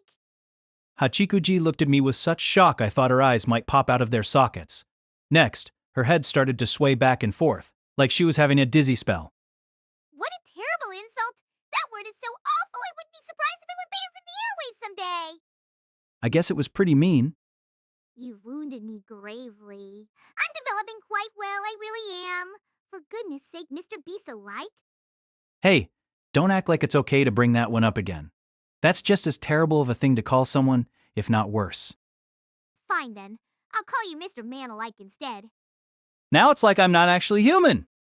In fact, calling me that was no laughing matter when I'd been attacked by a vampire and was semi-immortal. The insult stung because it hit way too close to home. Oh, that's it. I know what we can do. We just have to look at it a different way, Mr. Araragi. We'll come up with neologisms. Society will always try to police what words can and can't be used, since people do take offense to them, but there's always the chance that neologisms might be accepted. Makes sense. Yeah, you're right. Introducing a new word lets you start off with a fresh slate, so it might not sound as offensive. Like how lolicon doesn't sound quite as bad as pipophilia. All right, let's give it a shot. So we need to come up with brand new words for Pipsqueak you and Mana like me. Arshin and Beastus? Whoa, now we sound like a crime-fighting duo. We do. The scales are being peeled from my eyes. That sounded painful. Well, not as painful as listening to us talk, I bet. Anyway, I'll take back what I said. But you know, Hachikuji, for a 5th grader, you're pretty well, You're talking about my chest? You're talking about my chest, aren't you? Just in general. But even so, you still are on a grade school level. I don't think I'd call you super elementary. Ooh, so to your high school eyes, my elementary school body cuts a slider figure. Can't touch them when they break off the plate. She didn't exactly have curves either. Even if she was developing fine, as she said. She'd meant slender, by the way. So then, Mr. Araragi, why were you looking at me with all that passion in your eyes? Well, you see... Wait, passion? That look you were giving me made my diaphragm go pitter-patter. That's called hiccuping. It was getting hard to keep up with her. This was turning out to be a test of my stamina as the designated quipper. Oh, it's nothing worth worrying about. Really? Are you sure? Yeah, I guess. Was it the other way around? Could it be that deep in her heart, contrary to what she was saying, she didn't really want to see her mother? Or perhaps she wanted to but was afraid that her mother would reject her. There was even the possibility that her mother had told her not to come see her, and it seemed like a very real one given what I'd heard so far about Hachikuji's family environment. If that were the case, things weren't going to be easy. You wouldn't even have to look at Senjougahara's example to It smells like another woman here. Hitagi Senjougahara appeared, completely unannounced. She'd entered the park still on my mountain bike, displaying her full mastery over it. She was pretty versatile. Oh, that was quick, Senjougahara. Her trip back had taken her less than half the time she'd spent to get to Ashino's. Her entrance was so sudden, I didn't have the time to be so much as surprised. I made a few wrong turns on my way there. Oh yeah, that crammed school can be pretty hard to find. Guess I should have drawn you a map or something. And after all of that boasting, I did. I feel ashamed. I guess you were bragging about your memory or something, weren't you? I've been humiliated at your hands. Araragi, I can't believe you'd get your jollies by disgracing me like this. Hold on, I didn't do anything? You only have yourself to blame. So that's what you're into, Araragi? Forcing girls into humiliation roleplay is what excites you. I'll forgive you, though. I can't blame a healthy young man for having those kinds of interests. No, that's a pretty unhealthy young man. Listening to her, I recalled that Ashino had spoken of a spiritual boundary, a barrier, or something around the cram school. Maybe I really should have been the one to go instead. But whatever the case, Hitagi Senjougahara was acting awfully brazen for a disgraced woman. Or rather, there was no way she was embarrassed. If anyone was being subjected to humiliation roleplay, it was starting to feel like me. I don't mind. I can take anything so long as it's you doing it to me, Araragi. Listen, you need to stick to one personality. You're not adding any more breadth to your character by breaking it entirely. And if you really do care about me, Senjougahara, you need to be warning me as soon as I exhibit such unhealthy traits. Well, I don't actually care about you, Araragi. I didn't think so. If it amuses me, then whatever. You're being refreshingly honest right now. In fact. And also, Araragi, if we're being honest, then yes, getting lost was part of why it took me so long to get there. But it was also because I had to eat lunch. So you did. You always live up to my expectations. Not that it bothers me, that's your own choice. Plus, it's who you are. I ate a lunch for you too. Did you? Now? Well, I hope you enjoyed it. I did, thank you. It smells like another woman here. Senjougahara rushed through our pleasantries so that she could drag our conversation back to her very first line. Was someone here? This This scent, Hanekawa. Huh? How are you able to figure that out? When you say scent, do you mean, like her makeup? But I don't think Hanekawa wears any makeup. I was honestly astonished. I'd assumed Senjougahara had asked on a lark. She was wearing her school uniform after all? I wouldn't be surprised if you told me chapsticks were off limits in her mind. When she was in those clothes, at least she was like a soldier in uniform. Hanekawa would never stray from the school rules in such a flagrant manner, not even by accident. I'm talking about the scent of the shampoo she uses. I want to say the only girl in our class who uses that brand is Hanekawa. Wait, really? Women can figure that out? To some degree. Think of it like your ability to identify a girl by her hips. Araragi. I don't remember ever displaying that special ability. Oh? Wait, you can't do that? Stop acting surprised. But you were kind enough to tell me the other day. Ah, that nice seated pelvis and those motherly hips of yours. I bet you'll give birth to a bouncing baby boy. Gah, heh heh heh heh. That's what a dirty old man would say.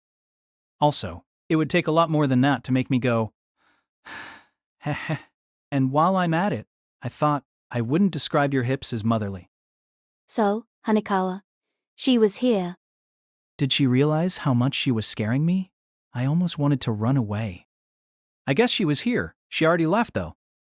Did you call her hair, Araragi? Though now that you mention it, she does live in this area, doesn't she? She'd be good to have around as a guide. No, I didn't. She just happened to be passing by. Same as you. Same as me. I guess that's how coincidences are. You never know when they might come in pairs. Did Hanekawa say anything? What do you mean by that? Anything. No, not really. We talked a little, And then she patted Hachikuji on the head and went to the library. No, not the library, but she went somewhere. Patted her on the head. Well, I could see Hanekawa doing that, I suppose. Huh? You mean she likes kids? Unlike you. Yes, Hanekawa and I are certainly unlike each other. Yes, we're not the same. We're not the same. So if you'll excuse me for a moment, Araragi. Senjougahara said, before moving her face close to mine.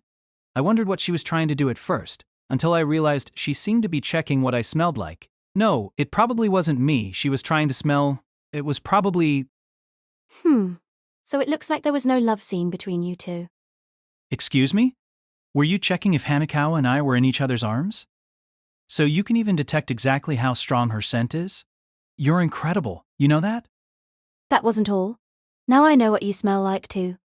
I'll at least give you prior warning that from now on, you should act under the assumption that I'm observing your every move. I don't know what to say to that, other than I wish you wouldn't. But still, what Senjougahara had done was no trivial feat for the average person, so her sense of smell must have been excellent. But hold on, I thought. I'd fought with Hachikuji not once but twice while Senjougahara was gone. Could her scent really have not rubbed off on me? Maybe Senjougahara wasn't bothering to mention it. Maybe the first fight the two of us had in full view of her was throwing her off. Or Hachikuji could have been using an unscented shampoo. Whatever. It didn't seem to matter. So Oshino told you what was going on, right? Hurry up and tell me, Senjougahara. What do we need to do to get her to where she's trying to go? To be honest, Oshino's words had stuck with me all this time. I mean the bit about whether or not I'd be lucky enough for Missy Zundere aka Senjougahara to come out and tell me. That is, he'd prefaced, which is why I found myself coaxing Senjougahara to give me the full story. Hachikoji was looking up at Senjougahara worriedly too. It's apparently the other way around. Araragi. It seems I need to apologize to you. That's what Mr. Oshino told me. Huh? Oh wait, have you changed the subject? You really are good at getting off one and onto another. The other way around? You need to apologize to me? To borrow Mr. Oshino's words, say we take a certain fact, and two people observe it according to their points of view and reach different conclusions. In such a case, there's no true way to determine which point of view is the right one. There is no way to prove yourself right in this world. But it's equally wrong to determine that you must be mistaken in that case. According to him, he really does talk like he sees through everything, doesn't he? I hate it, she said. Wait, what are you talking about, Senjougahara? Well, not you, but Oshino. How does that apply to our situation here? He says, it's very simple to be freed of the snail, the lost cow. Explaining it in words would be very simple. This is what Mr. Oshino told me. You'll be lost as long as you follow the snail, and you won't be lost if you distance yourself from it. You follow it, and that's why you get lost? What was that supposed to mean? It was so simple, it didn't make sense. Like he had left some words out. In fact, they seemed somewhat off the mark for him. I looked at Hachikuji, but she wasn't reacting. Senjougahara's words did seem to be having some sort of effect on her, though her lips were shut. She said nothing. In other words, there's no need for an exorcism or for prayer. No one's been possessed, and no one's being harmed, apparently. That much is the same as what happened with me and that crab. And what's more, with the snail, the targeted person is actually approaching the aberration, not unconsciously or subconsciously either. Entirely of their own volition, they're just going along with the snail. They're choosing to follow after it because that's what they want, and that's why they get lost. Which is why you need to distance yourself from the snail, Araragi. That's all that needs to happen. Hold on, we're not talking about me here. We're talking about Hachikuji. Anyway, in that case, how does that make any sense? It's not like Hachikuji wants to follow this snail around. How could that possibly be what she's trying to do? That's what I'm trying to say. Apparently it's the other way around. The tone of Senjougahara's voice was no different from usual, her same old flat one. You couldn't read any emotions at all from it. She was no actor. But she seemed to be in a bad mood, a very bad mood. Apparently, the aberration known as the lost cow doesn't make you lose your way to your destination. You lose it on the way back. Oh, on the way back. It doesn't keep you from getting there. It keeps you from returning. According to him. It wasn't about going, but about coming back. Coming back, coming back. Where, to your own home, visiting and arriving? Okay, fine. But so what? I get what you're trying to say. Still Hachikuji's home. It's not as if she's trying to return there, is it? She's clearly trying to get to her destination, Miss Tsunade's home. That's why I need to apologize to you, Araragi. I know I do, but please, let me explain. I wasn't doing it out of malice, or even intentionally. I was sure that I was the one who was mistaken. I didn't understand what she was trying to say, but I could tell it felt pregnant with meaning. How could I not be? There was something strange about me for more than 2 years. It was only last week that I finally became normal again, so if something happened, I couldn't help but think that I was the one who was mistaken. Hey, Senjougahara. It was like me and the crab the lost cow can only be seen by someone who has a reason to. Which is why it presented itself to you, Araragi. No, like I'd been saying, the snail didn't present itself to me, but Hachikuji. Yes, Hachikuji. Araragi, this is what I'm trying to say.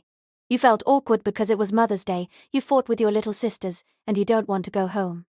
So that girl over there, Hachikuji? Senjougahara pointed at Hachikuji. Or at least, she must have meant to. Her direction was totally off. I can't see her. I was startled and my eyes hurried over to get a look at Hachikuji, the little girl with intelligent features. With bangs so short her eyebrows were showing, with her hair in pigtails.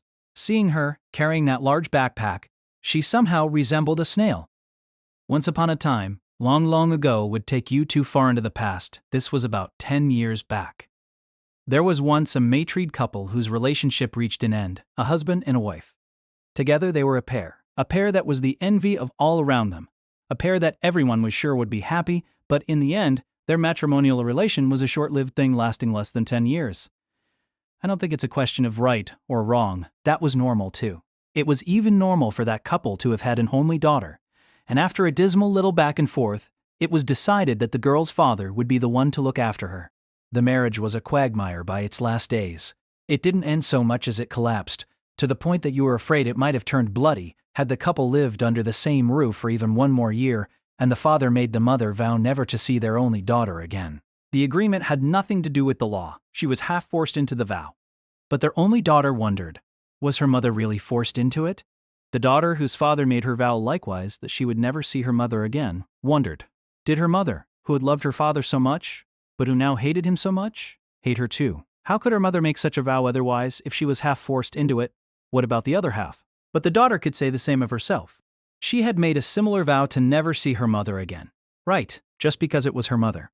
Just because it was her only daughter. Eternity was not a quality of any relationship. Whether forced or not, a vow can't be taken back once made. Only the shameless spoke of the fruits of their own decisions in the passive, and not active, voice the daughter, had been raised in this manner by none other than her mother. Her father took custody of her. She was made to abandon her mother's surname. But even such thoughts fade. With time, even such sorrows fade. Because time is a thing that is kind to us all alike. So kind it can be cruel. Time passed, and the 9-year-old only daughter was 11. She was stunned. She couldn't remember her mother's face. No, it wouldn't be accurate to say that. The girl could picture it vividly, but she was no longer sure whether the face she remembered was her mother's. It was the same even with photographs. The pictures of her mother that her father secretly kept with him. She could no longer tell if the woman in them was her mother. Time. All thoughts fade. All thoughts deteriorate. Which is why the daughter decided to go meet her mother. On the second Sunday of that May, on Mother's Day. There was no way she could tell her father, of course not, nor could she tell her mother about it in advance. The daughter had no idea how her mother was faring, and also, if she hated her, if she saw her as a nuisance, or if she'd forgotten her, it would be such a shock, so that she could turn back and go home at any time, so that the option to abort her plan would be available to her until the very end. The daughter kept the trip a secret from everyone, even her closest friends, to be honest, and visited her mother. Tried to visit her mother. She fixed her hair herself and stuffed her favorite backpack full of old memories, ones that would surely delight her mother. To avoid getting lost, gripped in the daughter's hand was a note with her mother's address written on it. But the only daughter never made it there. She never made it to her mother's home. But why? But why? But really, why? She was so sure the light was green. And that only daughter was me. So acknowledged Mayoi Hachikuji. No, maybe it was more like a confession. It was hard for me to see it as anything else when I saw her repentant face teetering on the verge of tears. I looked at Senjougahara. Her expression was unchanged. She really never showed how she felt. She couldn't possibly not be having thoughts of her own, though, in this situation. And so, you've been lost ever since? Hachikuji didn't reply. She didn't even try to look in my direction. That which couldn't reach its destination keeping others from returning home. Mr. Oshino wouldn't confirm it, but for our amateur understanding, it might be like a residual haunting. The way there, and the way home, the journey, and the return. A pilgrim's path from point to point. In other words, Hachikuji, the 89 temples, that's what he said. The lost cow. That's why it was lost itself, and not the misleading cow. The reason why it had to be that way. Right, the aberration itself was lost. But a snail? Come on, the metamorphosis into a snail must be posthumous. Mr. Oshino didn't call it a residual haunting, but he did use the word ghost. Couldn't that be what he meant? But that... But that's exactly why. This isn't like a regular ghost. It doesn't follow the pattern of ghosts as we generally think and conceive of them. It must be different from the crab, too. That was true, though. Just as it didn't have to be a cow despite having that name, it didn't necessarily take the form of a snail simply because it was called a snail. I'd misapprehended the essence of what an aberration is. Names give shape to nature, the body of it. Seeing shouldn't necessarily be believing, and on the flip side, not seeing isn't necessarily counterfactual. Araragi, Mayoi Hachikuji. Lost Hachikuji.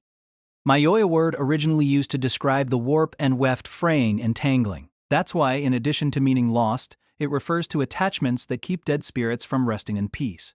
Moreover, while the character yoi on its own means the time around dusk, that is to say twilight, the hour when you encounter the weird, the character ma, which usually means true, acts as a negative prefix in this instance, so that the archaic term mayoi signifies the middle of the night, 2 in the morning to be precise, yes, the so-called dead of night. Sometimes a cow, sometimes a snail, sometimes humanoid, but come on, really, just as Oshino said. That would be too obvious, wouldn't it? Are you actually telling me that you can't see Hachikuji? Look, she's right here. I wrapped an arm around Hachikuji's shoulders as the girl hung her head and, practically lifting her, pointed her towards Senjougahara. Mayoi Hachikuji. She was right there. I was touching her.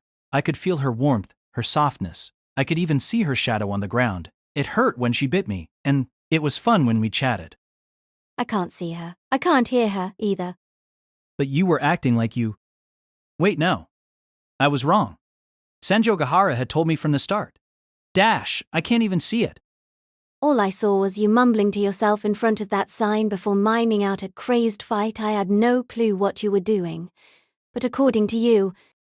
According to me. That was it. I'd conveyed all of it to Senjougahara in every instance. Of course, that's why Senjougahara never took the note with the address on it. Forget taking it, she saw nothing. There was nothing. But, if you just told me that to begin with... Like I said, how could I? I couldn't. When something like that happens, if I can't see what you see, it's only normal for me to assume that I'm the funny one for not seeing it. For more than 2 years, Hitagi Senjougahara had to live with an aberration. Dash. I'm the funny one, the abnormal one. The mentality was hammered into her with a scale-busting ferocity. After you come across an aberration even once, you carry that burden with you for the rest of your life. To a greater or lesser degree, if I had to say which, then greater. Once you learn that these things exist in the world, no matter how powerless, you can't feign ignorance. That was why. Yet Senjougahara, who'd been freed from her problem at last, didn't want to think that something had gone wrong with her again, and not wanting to think that something was wrong with her, nor wanting me to think so, she acted like she could see Hachikuji when she couldn't. She went along with me. Aha! Hachikuji? The words, blind eye, were almost stupidly apt. And Hachikuji must have been acting that way, hiding behind my legs as if she were trying to avoid Senjougahara for the same reason. They hadn't said a word to each other. Senjougahara and Hachikuji. Senjougahara? That's why you said you'd go meet Oshino. I wanted to ask him what was going on, but he chastised me when I did. Or actually, he was appalled. No, he might have even laughed at me. I could see why. What a silly little situation. It was like a joke. So ridiculous it wasn't funny. So the one who'd come across the snail was me. First a demon and then a snail. Ashino too. He'd told me from the very beginning. Child aberrations, Senjougahara continued. Little girls, in particular, are apparently quite common. I already knew that to some degree. Of course, they're even in our Japanese class textbooks. A ghost in a kimono who causes travelers to lose their way in the mountains, a girl who sneaks in among children who playing and snatches one of them near the end, though I wasn't well versed enough to have heard of the lost cow. You know, Araragi. This is what Mr. Oshino told me. For you to meet one, you have to wish not to go home. Well, it's a little passive to be called a wish, but we've all thought that before. We all have family issues. Tsubasa Hanekawa. It was the same for her. Her home was a troubled, warped one, so she went out for walks on Sundays. Just like me, or maybe even more. And so Hanekawa could see Hachikuji too. She saw her, touched her, and spoke to her. An aberration, that grants a wish. It sounds nice when you put it that way, but you could also say it's taking advantage of a person's weakness.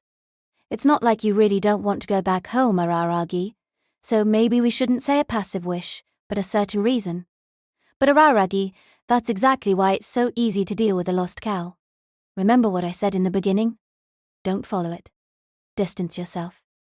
That's all you need to do. Wishing to lose your way. That was true, it made sense. Following around a snail whose destination eluded it for all eternity was a sure way never to come home. Put into words, it was very simple. Hanekawa was able to stroll out of the park. Likewise, going home was all it took to go home. You couldn't if you followed a thing that went on and on. But, not wanting to come home? In the end, it's the only place a human being can return to. It's not a particularly malicious aberration, nor a particularly powerful one. It usually isn't all that harmful. That's what he told me. A lost cow is a prank, a small bit of mystery, nothing more. So? I couldn't bear to listen, not anymore. So what, Senjougahara? That's not it, and you know it isn't. That's not it at all, Senjougahara, I get what you're saying, and sure, this is a neat little explanation for all those things that were nagging at me this whole time, but you know that's not what I wanted to ask Oshino. Thanks for the etymological erudition, but it wasn't for such a lesson that I asked you to go to him. Then what was it for? Come on! My hand clamped down harder on Hachikuji's shoulder. What I wanted to ask him was, how to bring her Hachikuji to her mother. That was it, remember? That was all, from the beginning. Who am I supposed to impress with all that minutia? Yuza's trivia is nothing more than a waste of brain space. That's not what matters here, and you know it. It wasn't about Koyomi Araragi, it was about Mayoi Hachikuji and no one else. I just had to distance myself from her? No, that was what I shouldn't do. Don't you get it, Araragi? That girl isn't really there. She's not there, nor anywhere else. Hachikuji, Mayoi Hachikuji was it? The girl is already dead. She's not meant to be, she hasn't been possessed by an aberration. She, herself, is the aberration. So what? I yelled at Senjougahara. Not meant to be? Then who is? Not me, not you, and not Tsubasa Hanekawa. Nothing lasts forever, even then. Hachikuji squirmed helplessly under my arm. I hadn't realized that I was holding her too tight, and she seemed to be in pain from my fingernails digging into her shoulder. She seemed to be in pain.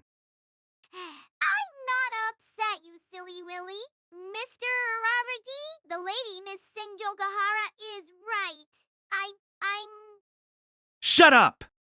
No matter what she said, her words didn't reach Senjougahara, they only reached me. But in that voice that only I could hear, she'd announced honestly from the beginning that she was a lost snail. She'd done her best to announce it. She'd also said, the very first thing she said. You couldn't hear her, Senjougahara, so I'll repeat it for you. You wouldn't believe the very first thing she said to me, and to Hanekawa, out of what seemed like nowhere. Please don't speak to me.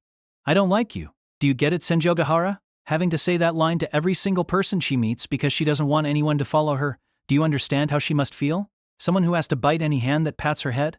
Because I can't. You should ask people for help, cruel words. She was it herself. She was the funny one. How could she bring herself to say that?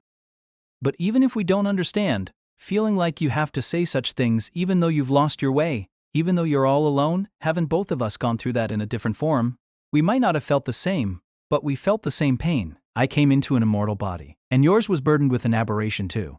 Isn't that so? Isn't that the truth? Then whatever it is, a lost cow or a snail, if that's what she herself is, that changes everything. I know you can't see her, hear her, or even smell her, but that's exactly why bringing her to her mother's side falls on me. I thought you might say that. I started to calm down after my entirely misdirected outburst, and of course I knew that what I was proposing was ridiculous, but Senjougahara responded without her complexion changing a shade or a single twitch of an eyebrow. Finally, I'm getting you, Araragi. What? It looks like I was mistaken about you. No, not mistaken. I had a creeping, or maybe nagging feeling about it. I guess you could say I'm no longer under any illusions.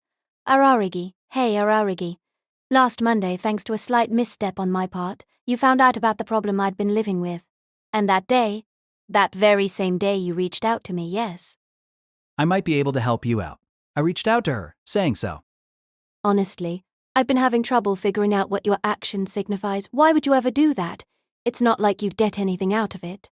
You had nothing to gain from saving me, so why? Could it have been that you saved me because it was me? But that wasn't it. It seems not to be. Instead, it's simply that you'd save anyone, Arari. Save? I wouldn't go that far. You're exaggerating. Anyone would do what I did in that situation, and you said it yourself. I just happened to have a similar problem. Just happened to know Oshino. Even if you hadn't had a similar problem or known Mr. Oshino, you would have done what you did right. It sounds that way from what he told me. What did that bastard tell her? A bunch of lies peppered with half-truths, I was sure. At the very least, I wouldn't think to speak to a grade schooler I'd never met. Just because I'd seen her standing in front of a residential map twice. When you're by yourself for long enough, you start to think that maybe you're special. After all, when you're on your own, you aren't merely one of them. But it's because you can't be, that's all. What a joke. Plenty of people actually noticed my problem in the 2+ years after I came across the aberration. But whatever the end result, the only one who was anything like you, Araragi, was you. Well, sure, I'm the only person who's me. Yes. Exactly. Senjougahara smiled. Then, although it must have been a stroke of luck that the angle was right, Hitagi Senjougahara stared straight at Mayoi Hachikuji. Araragi, I have one last message for you from Mr. Oshino. He said, I bet Aragi is going to spout starry-eyed nonsense. So being the kind person that I am, I'm handing down a little trick that ought to work just this time. A little trick? Really like he sees through it all. I don't have the slightest idea what that man thinks he's doing with his life. Okay, let's go, Senjougahara said, straddling my mountain bike with ease. With practiced ease, like the machine was already her property. Go. Go where? To Miss Tsunade's home, of course. Being good Samaritans, we're taking Hachikuji there. I'll lead the way, so follow after me. Also, Araragi, What now? I love you. Pointing at me, in the same tone as ever. I thought for a few more seconds before realizing that I seemed to have become the very first man in Japan whose classmate confessed her love for him in English. Congratulations, you silly Willy! Congratulations! The word was out of place and off the mark in every possible sense. Then, an hour later, Senjougahara, Hachikuji, and I got there. The place where, 10 or so years ago, I don't know exactly how many but around there, the living human girl Mayoi Hachikuji tried to go on Mother's Day to the precise address written on the note. It took some time. Still, it was easy. Yet there was no sense of accomplishment. Absolutely no sense of accomplishment given the sight in front of us. Senjougahara, are you sure this is the place? Yes, I'm sure of it. There seemed to be no room to argue with her statement of fact. Hachikuji's mother's home, the Tsunade family home. It was a clean, flat plot of land, surrounded by a fence with a sign thrust into its bare earth private property. No trespassing judging by the rust on the edges of the sign. It seemed to have been in that state for a long time now. Residential development, town planning, it wasn't quite a road like Senjougahara's home had become, but like hers, not a trace of it had been left behind. Is this seriously happening? The one-time trick that homebody Mimashino had proposed was so utterly plain and simple that hearing it made you think, oh, of course, The lost cow may have existed as a snail, but if it was a ghostly aberration, then it couldn't accumulate essential new information as memory supposedly. Basically, these kinds of aberrations don't exist. Existences who don't exist as existences. If there is no one to see it, it isn't there. To apply that to what transpired that day, the exact moment I happened to sit down on the bench and glance at the map was when Hachikuji presented herself, came into existence supposedly. Likewise, as far as Hanakawa was concerned, the exact moment she happened to pass through the park and glance at the spot next to where I was sitting was when Hachikuji presented herself, logically speaking. Presenting itself the very moment it's witnessed, rather than leading a sustained existence as an aberration in that sense, with the lost cow, encounter is only half accurate a term. Being there only when it's seen, the observer and the observed. I'm sure Hanakawa would have displayed her scientific knowledge unabashedly with an appropriate metaphor, but I couldn't come up with a good simile, and while Senjougahara must have known one, she wasn't going out of her way to tell me. Anyway, information stored as memories, in other words, knowledge, not to mention me who didn't know the area. The snail was able to cause Senjougahara, who was only accompanying me and who didn't even see it, to lose her way, and it was also able to block cell phone signals. As a result, the target would continue to be lost forever. But what it didn't know? It didn't know. In fact, even if it did know, it couldn't react accordingly. Take, for example, town planning. The neighborhood looked nothing like it did a year ago, let alone 10 years ago, so if you didn't take a shortcut, didn't make any detours, and of course didn't head straight there. If you used a route made up of only new roads, a modest aberration like the lost cow couldn't do anything about it. An aberration is unlikely to gain in years. A girl aberration always stays a girl supposedly. It will never become an adult. Just like me, Hachikuji was in 5th grade 10 years ago, so rearranging the timeline would make Mayoi Hachikuji older than both me and Senjougahara. Yet she spoke of getting up to no good at school like it was only yesterday, and incremental memories in the usual sense didn't exist for her. Didn't exist, and so. New wine in an old wineskin, that's what he'd said, apparently media preft. Now that once Delves. Oshino, that damned annoying fellow, truly sees through things, even though he hasn't beheld Hachikuji in person or heard her circumstances in detail, barely knowing anything about this town. At that, he goes off and acts like he knows it all. But in terms of results, it was a success. Picking streets with dark black asphalt that had to be new, like we were following a treasure map, avoiding old or merely repaved streets as much as possible along the way. Taking that street too, where Senjougahara's home used to stand after an hour of this. Under normal circumstances, it was less than a 10-minute walk from the park, probably less than a third of a mile as the bird flies. But after over an hour, we reached our destination. We reached it, but what we found was a clean plot of land. Guess you can't expect everything to fall into place? Right. How could it, given how much the town and its streets had changed? Our destination couldn't be the one thing that hadn't. In less than a year, even Senjougahara's home had become a road. We wouldn't have been able to put the stratagem into practice in the first place if there hadn't been new roads around our destination. There was a strong chance that the destination had changed too. It was implicit from the start still. Not even that much falling into place would spoil everything, wouldn't it? That would make it all pointless, no? If that part was a bust, for goodness sake, so was the whole plan. Is the world such a hard place? Do dreams just not come true?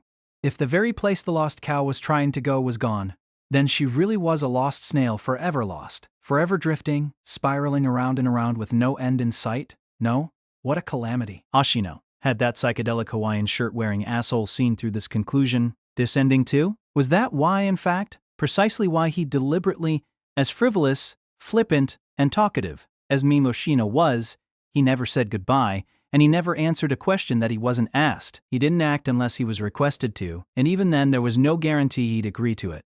He was totally fine not saying what needed to be said. I could hear Hachikuji wailing next to me. I'd been so busy feeling mugged by reality that I wasn't attending to Hachikuji, the heart of this matter, and now belatedly turned to her. She was crying, but she wasn't looking down. Her face was turned forward, looking toward the plot of land where her home must have been. Wah! And then, she dashed past me and ran. I'm upset you, silly Willy. I'm back! I'm home! Ashino. Naturally, he must have seen this conclusion coming seen through to this ending. As a matter of course, he was a man who didn't say what needed to be said. I really wished he'd told me from the beginning what Hachikuji would see once she was there. What kind of scenery this place, a mere plot of land to my eyes and Senjougahara's, and no doubt nothing like it used to look, would show the lost cow, Mayoi Hachikuji. How it might present itself. Neither development nor planning was relevant. Not even time.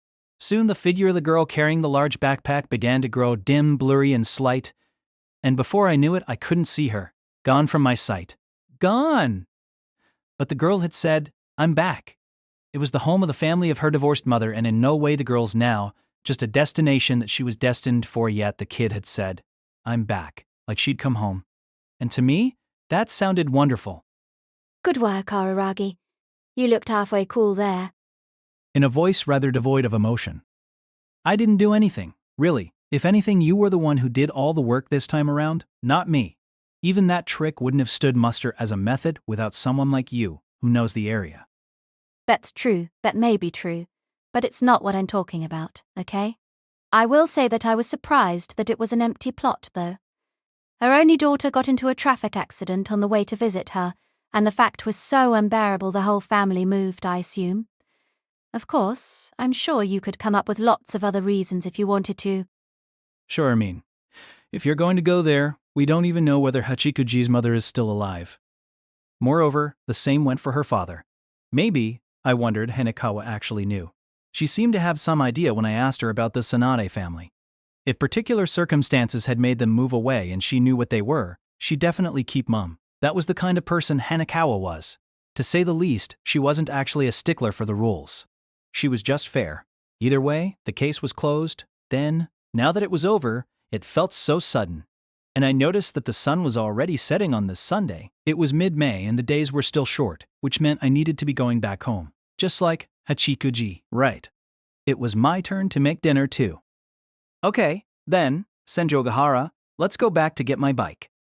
Senjougahara had attempted to lead me and Hachikuji while riding my mountain bike, but it didn't take long for her to see, without being told, that a mountain bike was pointless when she had to keep pace with walkers and worthless once it turned into a piece of rolling luggage. We ended up leaving it back in the parking lot. Oh, by the way, Aragi, you still haven't given me your reply. My reply? I was pretty sure what she was talking about. Senjougahara, about that. I should tell you this up front, Araragi.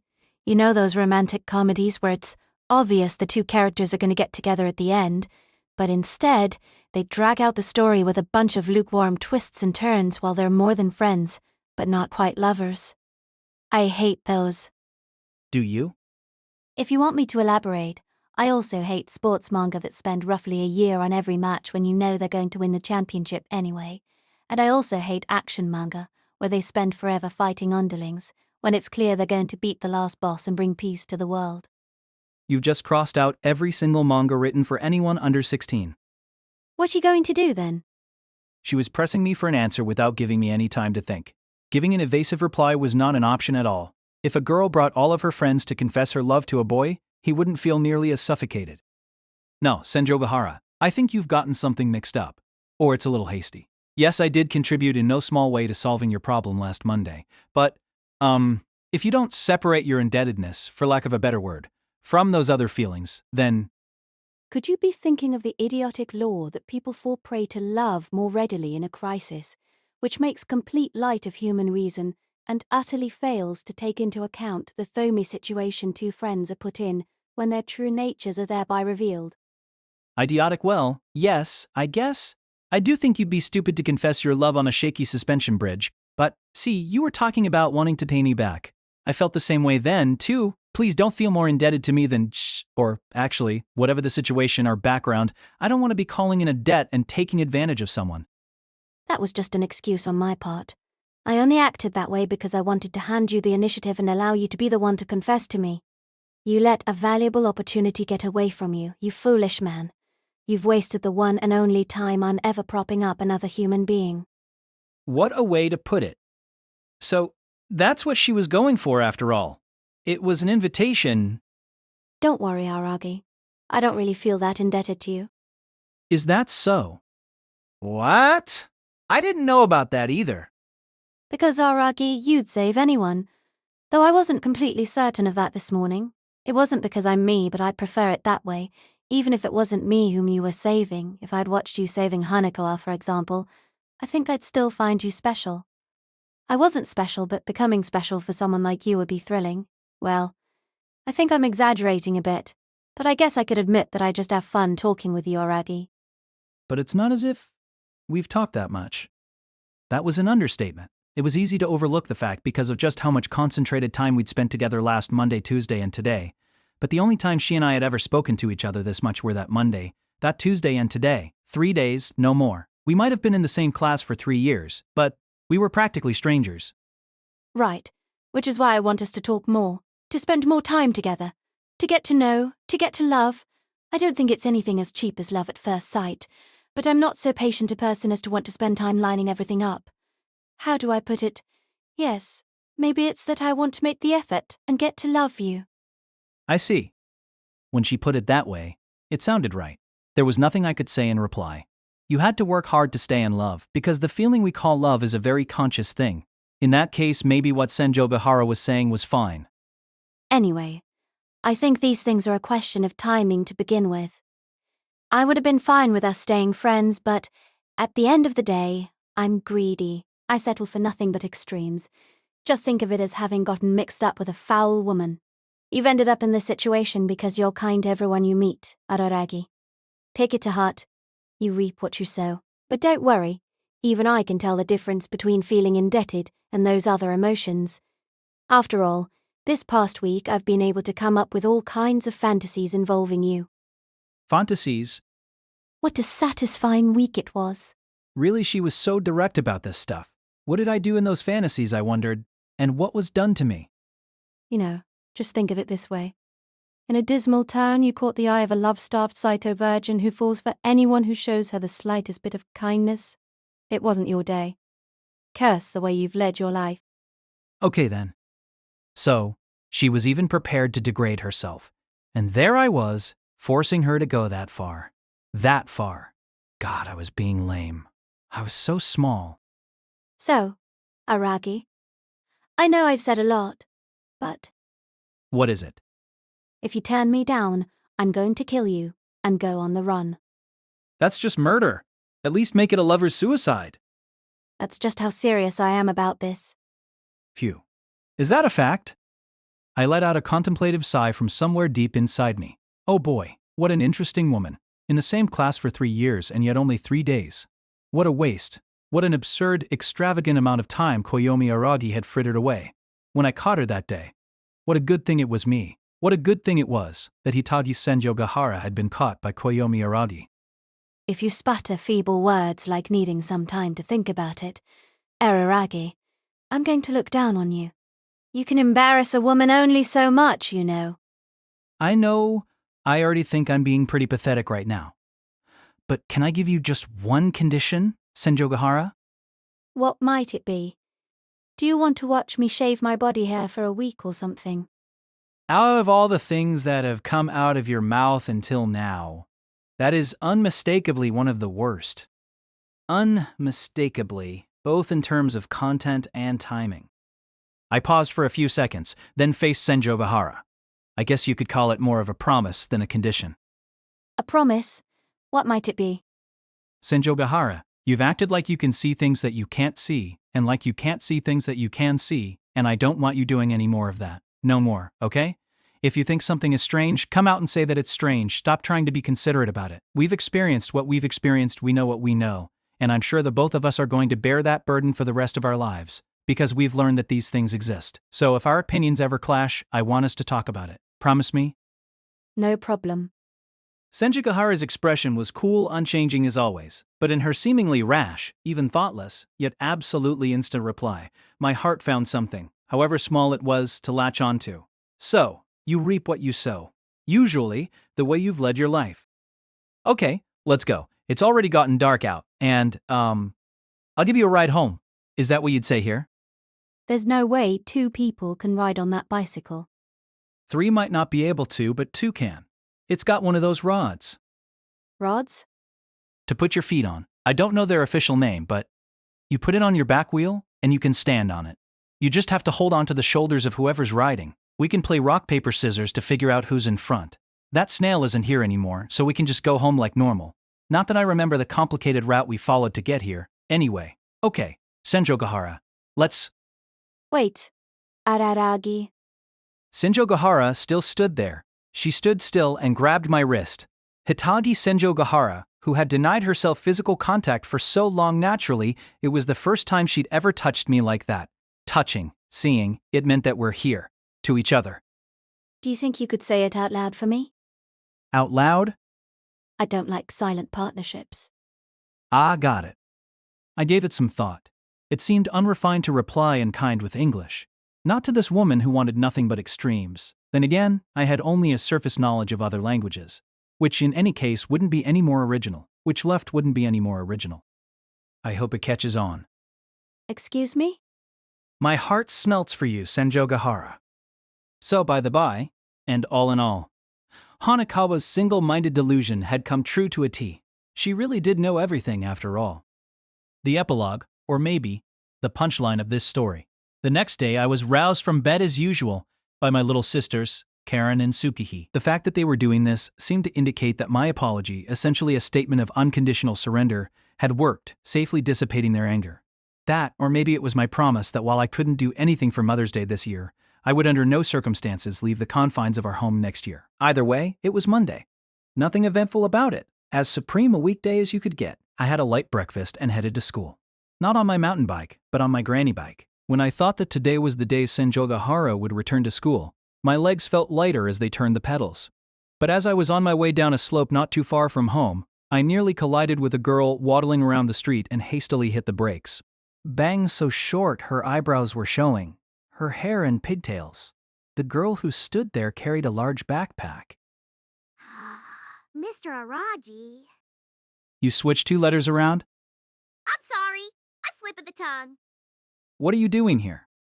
Oh, well, The kind of confused expression you might see on a ninja whose attempt at stealth had failed crossed her face before she showed an embarrassed smile.